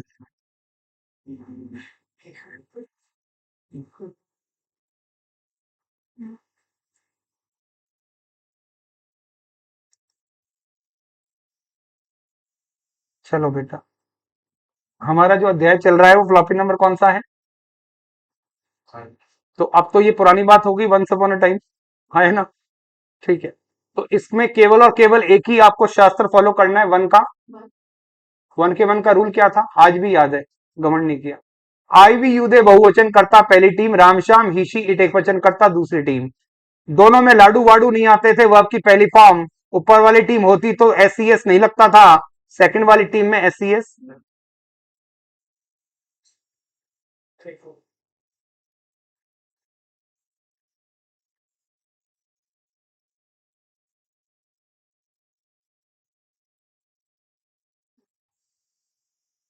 इधर आके सेल्फी ले लो।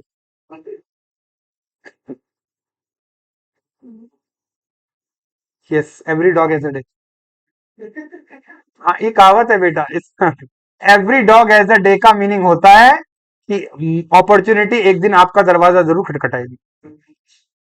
बस उसकी व्यवस्था पे भरोसा रखो, उसकी व्यवस्था पे भरोसा रखो, अ डे विल कम। चलो कोई नहीं। इसके बाद आती है फ्लॉपी नंबर कौन सी?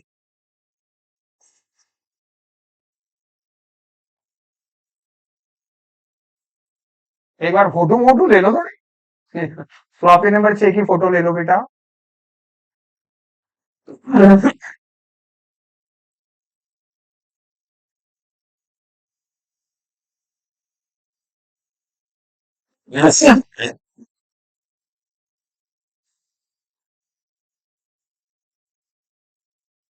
चलो भाई, फ्लॉपी नंबर जो 6 होती है, ये जो फ्लॉपी नंबर 6 है, यहां पर आप क्रियाओं को सेग्रीगेट करते हो, इनको खंड खंड करके श्रीखंड कर देते हो। इसमें पहला खंड आता है कौन सा वाला? इन क्रियाओं को मैं बामोहब्बत किस नाम से जानता हूं? मन भावन क्रियाएं, और अंग्रेजी में क्या कहते हैं? स्टैटिक वर्ब वो होती है जो की नहीं जाती, हो जाती है बाय डिफॉल्ट। जैसे मैं जब बाहर जाता हूं तो कई बार मुझे कोई दिख जाता है, मैंने देखने की कोशिश नहीं करी, एफर्टलेसली दिख गया, इस वर्ब को क्या बोलेंगे? मैं आपको पढ़ा रहा हूं लेकिन इसकी आवाज मेरे कानों में जा रही है, बोलो हाँ या ना। मैं सुनना नहीं चाह रहा, लेकिन जो अपने आप हो रहा है इसको कौन सी वर्ब कहते हैं? Static verb. अपने आप को पढ़ा रहा हूं लेकिन मेरे नाक के नथुनों में कहीं पे देसी घी का हलवा बन रहा है, मेरी खुशबू आ रही है, ऐसा दिमाग खराब हो जाता है। हाँ या ना? पढ़ाई तो कल भी हो जाएगी। तो इसको कहते हैं मैं नहीं कर रहा हूं, अपने आप हो रहा है। इन वर्ब्स को क्या बोलते हैं? आ जाओ बेटा। यहाँ पे पहली हमारी सूरत शुरू होती है कौन सी वाली? इसको कहते हैं स्टैटिक वर्ब का कौन सा? सेंस ऑर्गन्स पे बेस्ड क्रिया। इनको हिंदी में कहते हैं इंद्रियों से जुड़ी क्रिया। बोलो कौन सी? इंद्रियों से जुड़ी। बताओ कितनी इंद्रियां होती हैं?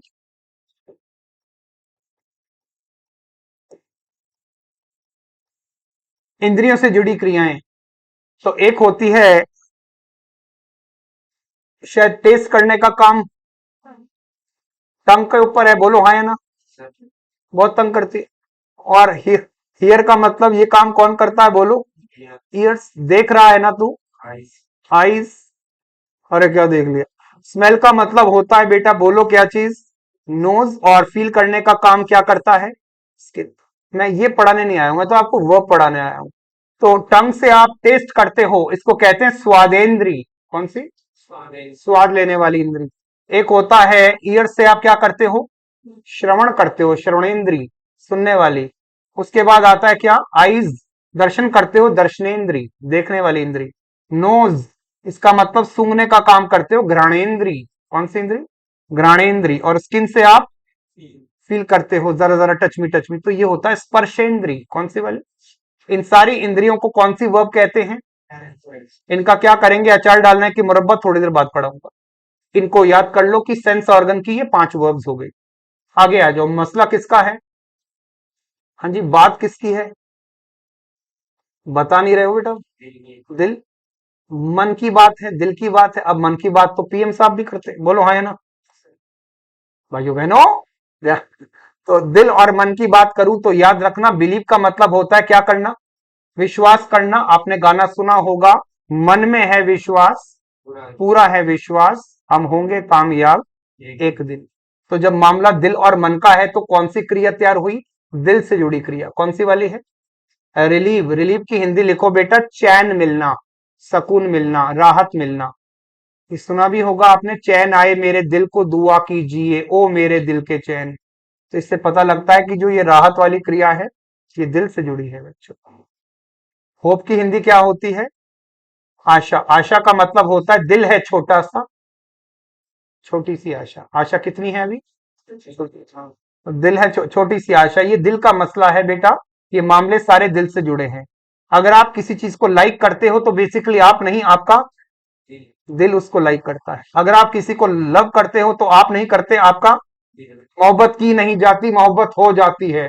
अरे हाँ, इसलिए स्टैटिक वर्ब पढ़ती है। आगे देखो, अगर मोहब्बत तहे दिल से होती है तो बेटा ये जो नफरत है ये भी कैसे होगी? तहे दिल से। हाँ है ना? छोड़ूंगा नहीं इसको। तो ये अगला देखो, मैं चाहता हूं, दिल चाहता है। दिल, ये दिल की बात है। डिजायर भी होता है क्या चीज? आपकी आकांक्षा, आपकी अभिलाषा, आपकी तमन्ना, आपकी चाहत, जो भी। तो ये आपकी कुल मिला के मामला किसका है? दिल का। एनवी का मतलब होता है किसी व्यक्ति से ईर्ष्या करना। उसके पास में बड़ी गाड़ी है, आपके पास में साइकिल है, तो आपके मन में एक ईर्ष्या होगी, यार मैं भी अपनी साइकिल पे 2 टायर एक्स्ट्रा लगवा लूं। तो इसको कहते हैं ईर्ष्या। ये भी तहे दिल से होती है बेटा, इसलिए कहाँ आएगा? एनवी। अपोलोजाइज, मैं तहे दिल से आपसे माफी मांगता हूँ, यही बोला जाता है, तहे दिल से माफी मांगना। या तहे घुटने से नहीं, तहे दिल से। तो जब दिल से माफी मांगते हैं तो बेटा यही आएगा। प्रेफर का मतलब होता है, मेरे सामने 2 विकल्प थे, एक तो चाय और एक तो कोल्ड कॉफी, तो आपको साफ साफ पता है, बोलो दोनों में से मैं किस पे सट्टा लगाऊंगा? बोलो चाय पे। यस। तो इसका मतलब दो में से मेरे जो लाइकिंग है, जो प्रेफरेंस है, जो मेरा दिल चाहता है वो क्या है? तो प्रेफर भी दिल से जुड़ी बात हुई। नीड का मतलब क्या होता है? I need this, I need that. मुझे ये चाहिए, मुझे वो चाहिए। एक्चुअली तुमको नहीं चाहिए, तुम्हारी दिल को चाहिए। ये दिल है कि मानता नहीं, और दिल ही मांगता नहीं। तो बेटा यहां पर क्या आएगा? ये भी क्रिया कौन सी है? दिल की। मैटर का मतलब होता है फर्क पड़ना। लिखो, फर्क पड़ना। मुझे रत्ती भर फर्क नहीं पड़ता है। बेसिकली आपको नहीं, आपके दिल को फर्क नहीं पड़ता, आप तो वही हो। हाँ है ना? तो मैटर का मीनिंग लिख लो बेटा, फर्क पड़ना। कुछ लोगों को मैं कितना समझा लूं, उनके कान पे जू नहीं रेंगती। अरे हाँ है ना? उनको रत्ती भर फर्क नहीं पड़ता। इसको पर्सनली लेना है इस मैटर को। तो ये फर्क पड़ने का काम किसको पड़ता है? दिल को। भाई साहब बुरा मान गया, बुरा कौन मान गया? लेकिन नखरों को कुछ फर्क नहीं पड़ता।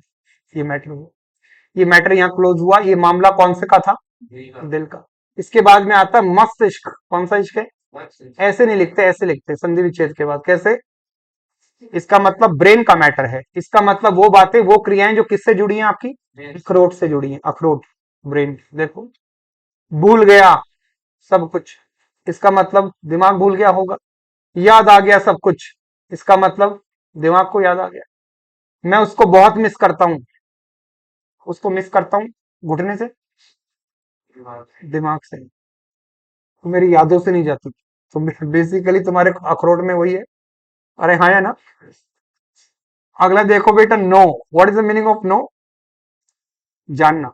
कई बार कोई व्यक्ति मेरे सामने आता है, उसको देख के मेरा दिमाग कहता है हेलो, याद है ये वही वाला है, वो वाला। ये इशारे कौन करता है मेरा? ये वही है। नो। जानता हूं, नहीं जानता, अरे इससे तो पहली बार मिला हूं। तो ये जो भी इशारे देता है, कौन देता है? कौन सा इश्क है? मस्तिष्क। अगला, सोचो। सोचो, सोचने में क्या जाता है? सोचने का काम कौन करता है? ब्रेन। अंडरस्टैंड, जो मैं आपको बातें समझा रहा हूं, इसको कहां? दिमाग में तो इंद्राज कर रहे हो। मैं भी ये प्रयास कर रहा हूँ कि ये इनके प्रकार कहां घुस जाए। तो ये अंडरस्टैंड दिमागी मसला है, हर एक को समझ नहीं आता। गणित वाले टीचर अक्सर कहते हैं, माना ये राशि एक्स है, suppose the value is x. इसका मतलब है नहीं, लेकिन मान लो। किसको? किससे मानना पड़ेगा? उसके बाद इन तीनों को छोड़ के इधर आओ, रिकॉग्नाइज। इसका मतलब किसी को पहचान लेना। अरे हाँ है ना? जब किसी को पहचानते हो, जब किसी को पहचानते हो तो बेटा ये पहचान करने का काम भी कौन करता है? डाउट, शक करना, संदेह करना, कहीं ये वो तो नहीं। ये डाउट करने का काम कौन करता है? कौन करता है? दिमाग, मस्तिष्क। Imagine, just imagine. इमेजिन यानी कल्पना करने का काम कौन करेगा? बोलो। इन तीनों के बारे में बात करूंगा। एक तो है सीन, एक साउंड, और एक क्या है? इन तीनों को हिंदी में लगभग लगभग कह सकता हूं प्रतीत होना। क्या होता है? लगना।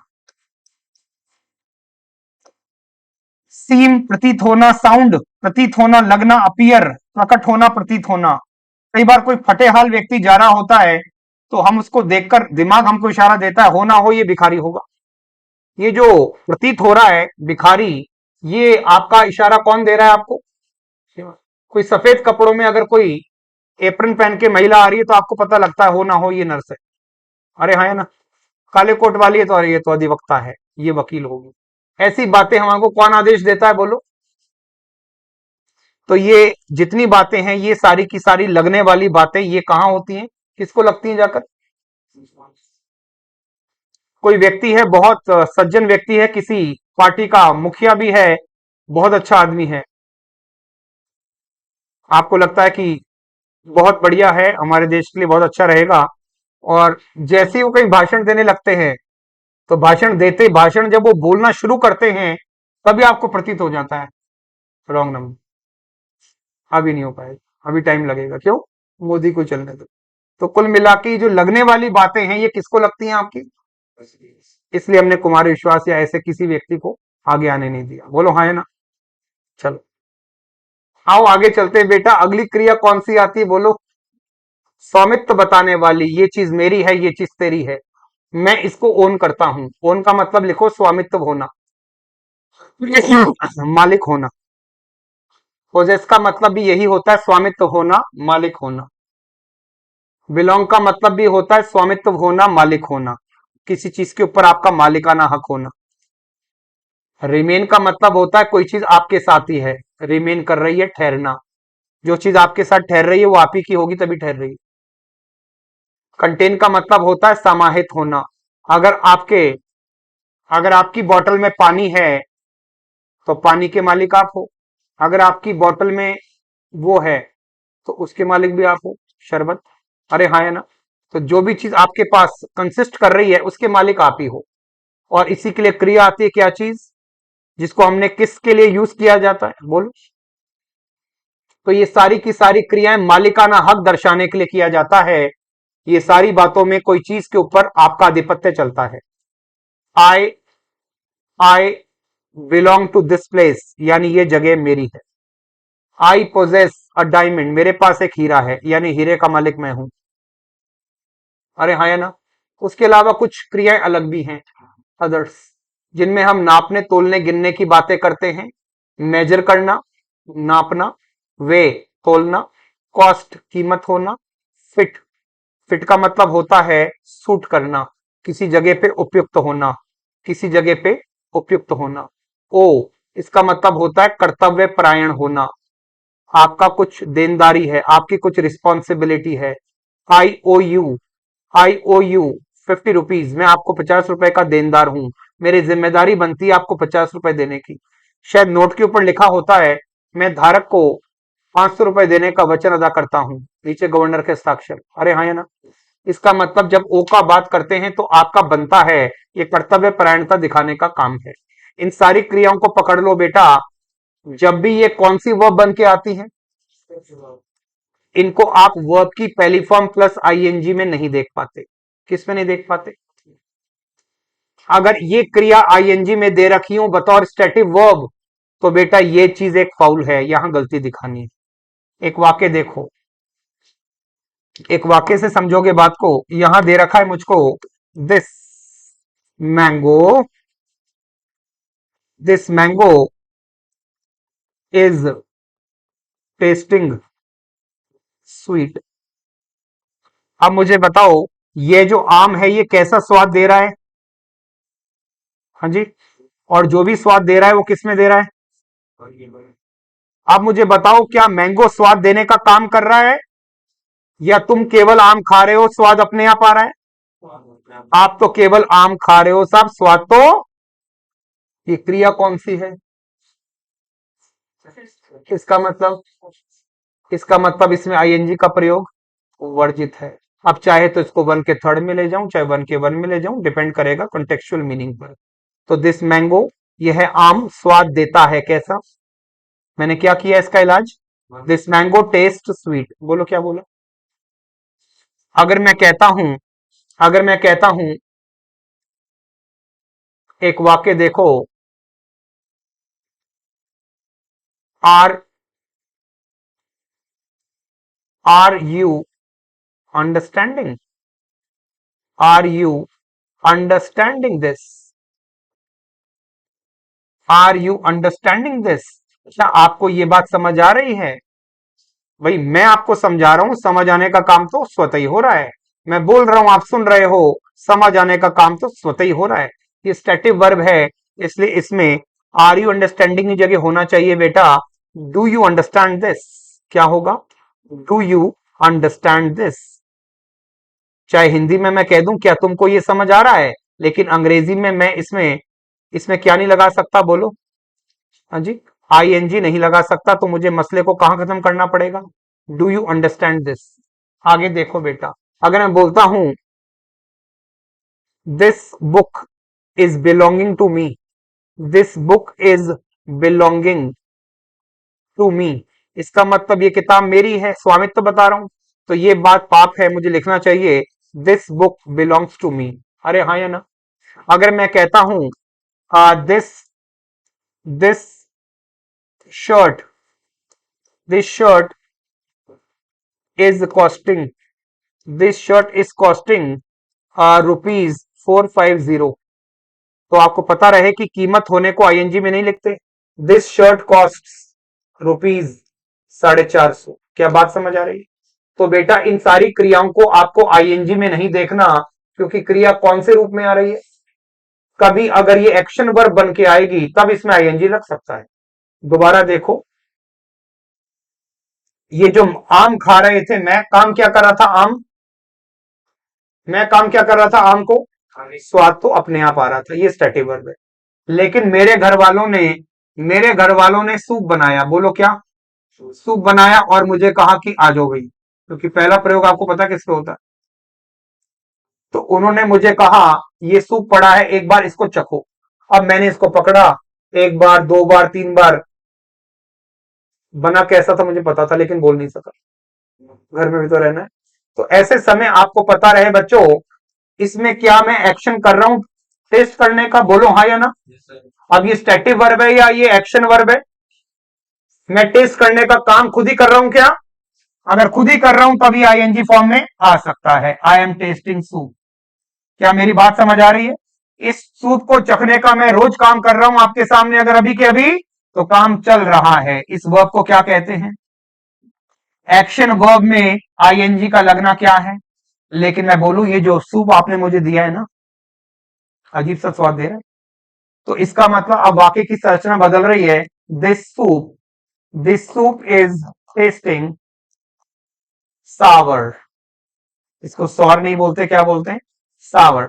यह जो सूप है ये कैसा स्वाद दे रहा है? खट्टा। अब बताओ, सूप स्वाद दे रहा है या आप पी रहे हो स्वाद अपने आप आ रहा है? अपने आप आ रहा है, तो ये वर्ब कौन सी है? और स्टैटिक वर्ब होते ही आपको इसमें आईएनजी फॉर्म, और अब की बार मोदी सरकार। तो बेटा यहां पे क्या आएगा बोलो? आप एफर्ट्स कर रहे हो तो एक्शन वर्ब है, आप तो केवल जा रहे थे, सांप तो अपने आप दिख गया, अपने आप दिख रहा है तो ये स्टैटिक वर्ब। बात समझ आ रही? मैं आपको पढ़ा रहा हूं, लेकिन कानों में आवाज अपने आप आ रही है, तब क्या है? लेकिन मैं दीवार पे कान लगा के देख रहा हूं पड़ोस में चल क्या रहा है, तो ये एफर्ट्स कर रहा हूं, तो ये एक्शन वर्ब, तब आईएनजी आ सकता है। एक बार ये उदाहरण उतार लो बेटा, फिर मैं दोबारा उस सारणी की तरफ चलूंगा जिसकी आप फोटो ले चुके थे।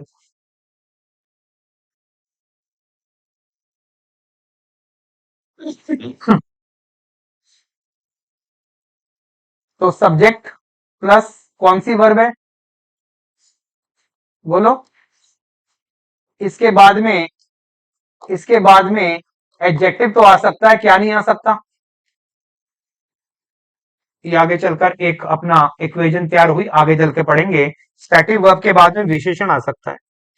एक वाक्य से अपनी बात कहूंगा, दिस मैंगो दिस मैंगो स्वाद देता है, टेस्ट। अब बता बेटा, स्वीट या स्वीटली? पढ़ने में अच्छा क्या लग रहा है? यह आम स्वाद देता है, एडजेक्टिव या एडवर्ब? पहले देखो ये वर्ब कौन सा है, कौन सी वर्ब है? स्टैटिक वर्ब के बाद क्या आता है?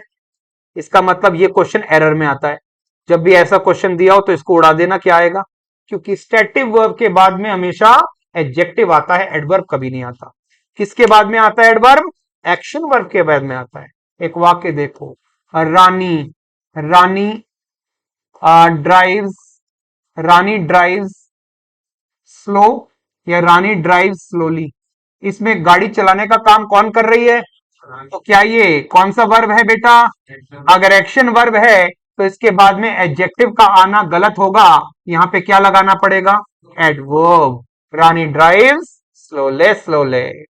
तो एक्शन के बाद में एडवर्ब और स्टैटिव के बाद में एडजेक्टिव आता है। इस थ्योरी को समझ लो, आगे चलकर कई टॉपिक में इसके तार जुड़ने वाले हैं। स्टैटिक वर्ब की बात चली तो मुझे लगा बता ही देना चाहिए। इसके बाद में एडवर्ब नहीं एडजेक्टिव आता है, जबकि एक्शन वर्ब के बाद में एडजेक्टिव नहीं एडवर्ब आता है। चलो दोबारा से पीछे आऊंगा। क्या एक वर्ब हैव थी लिस्ट में? अरे हाँ या ना? उस हैव की दास्तान हातिमताई दोबारा सुनो। हैव को हम दो तरह से यूज करते हैं बेटा एग्जामिनेशन में। एक हैव वो होता है जो क्या चीज बताता है, बोलो? पोजेशन। और एक हैव होता है जिसमें हम कोई भी चीज को खाने पीने की बात करते हैं। Intake of some, some eatable, eatable या कुछ पीने की चीजों तो पोटेबल्स। आपको पता रहे खाने पीने के मामले में जब भी मैं हैव से खाना पीना चाह रहा हूं तो चाहूं तो वर्ब की पहली फॉर्म में क्या लगा सकता हूं, लेकिन जब मैं हैव से क्या दिखा रहा हूं, सब कुछ भी आएगा लेकिन वर्ब की पहली फॉर्म में आईएनजी नहीं आएगा। इससे ही बहुत सारे क्वेश्चन आते हैं, जरा समझो इसको। I am having, I am having 2 plots in Agra. Agra में मेरे कितने प्लॉट हैं? क्या मैं प्लॉट्स के ऊपर अपना स्वामित्व तो बता रहा हूं? तो जब हैव क्रिया किसके लिए आती है तब इसमें क्या नहीं लगना चाहिए? तो इसकी जगह मैं यूज करूंगा आई हैव 2 प्लॉट्स इन आगरे। ये वाक्य बनेगा। अगर मैं कहता हूं I am I am having T, मैं चाय ले रहा हूं, मैं कॉफी ले रहा हूं, मैं जूस ले रहा हूं, मैं पिज्जा ले रहा हूं, मैं लंच ले रहा हूं, मैं डिनर ले रहा हूं, मैं लंचियन ले रहा हूं। कोई भी चीज खाने पीने के मामले में हैव में क्या लगना सही होता है? चाहे तो लगा लो चाहे तो मत लगाओ, डिपेंड आप पे करेगा। लेकिन स्वामित्व तो बताने के लिए आईएनजी लगाया और उड़े। एक वाक्य देखो, I have, I have 2 cell phones. क्या मैं 2 सेल फोन्स का मालिक हूं? मेरे पास कितने सेल फोन हैं? तो ये व्यवस्था कैसी है? लेकिन एग्जामिनर यहां पे क्या देगा? I am having 2 cell phones. भाई साहब ये स्वामित्व के लिए आईएनजी में है। बात समझ आ गई? हैव आईएनजी में कब नहीं आएगा? जब क्या हो? और खाने पीने के मामले में चाहे तो आ सकता है। ये वाक्य सही है क्या भाई? I am owning, I am owning a house, a house in Delhi. बताओ क्या कमी रह गई लाड़ प्यार में? तो ओन कौन सी क्रिया है? स्वामित्व बताने वाली क्रिया है और ये स्टैटिक वर्ब श्रेणी में आती है। ये व्यवस्था गलत है। I own a house in Delhi. क्या बात समझ आ रही? फ्लॉपी नंबर कौन सी थी? कॉपी में उतार लो और फिर 7वीं फ्लॉपी के साथ हम पेंसिस को बाय बाय कह देंगे और कल हम धुआंधार प्रश्नों से रूबरू होंगे और एक एक करके सारे क्वेश्चन मैं आपसे करवाऊंगा।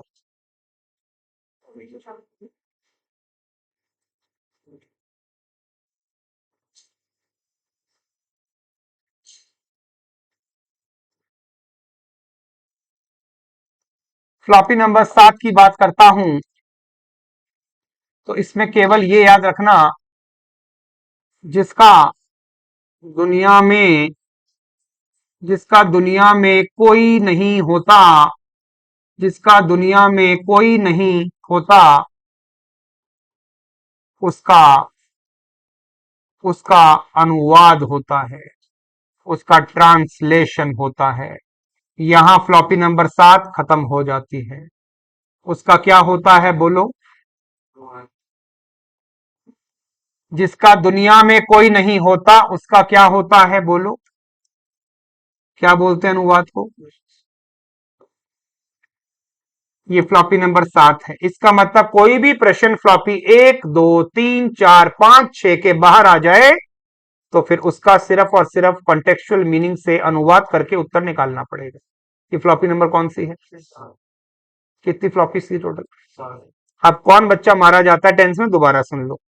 डे 1 मैंने आपको एक सारणी लिखवाई थी, 1 के 1 में आई वी यू दे राम शाम ईशी, याद है क्या होता लिखा, वो आपको याद करनी है बच्चों बुरी तरह से।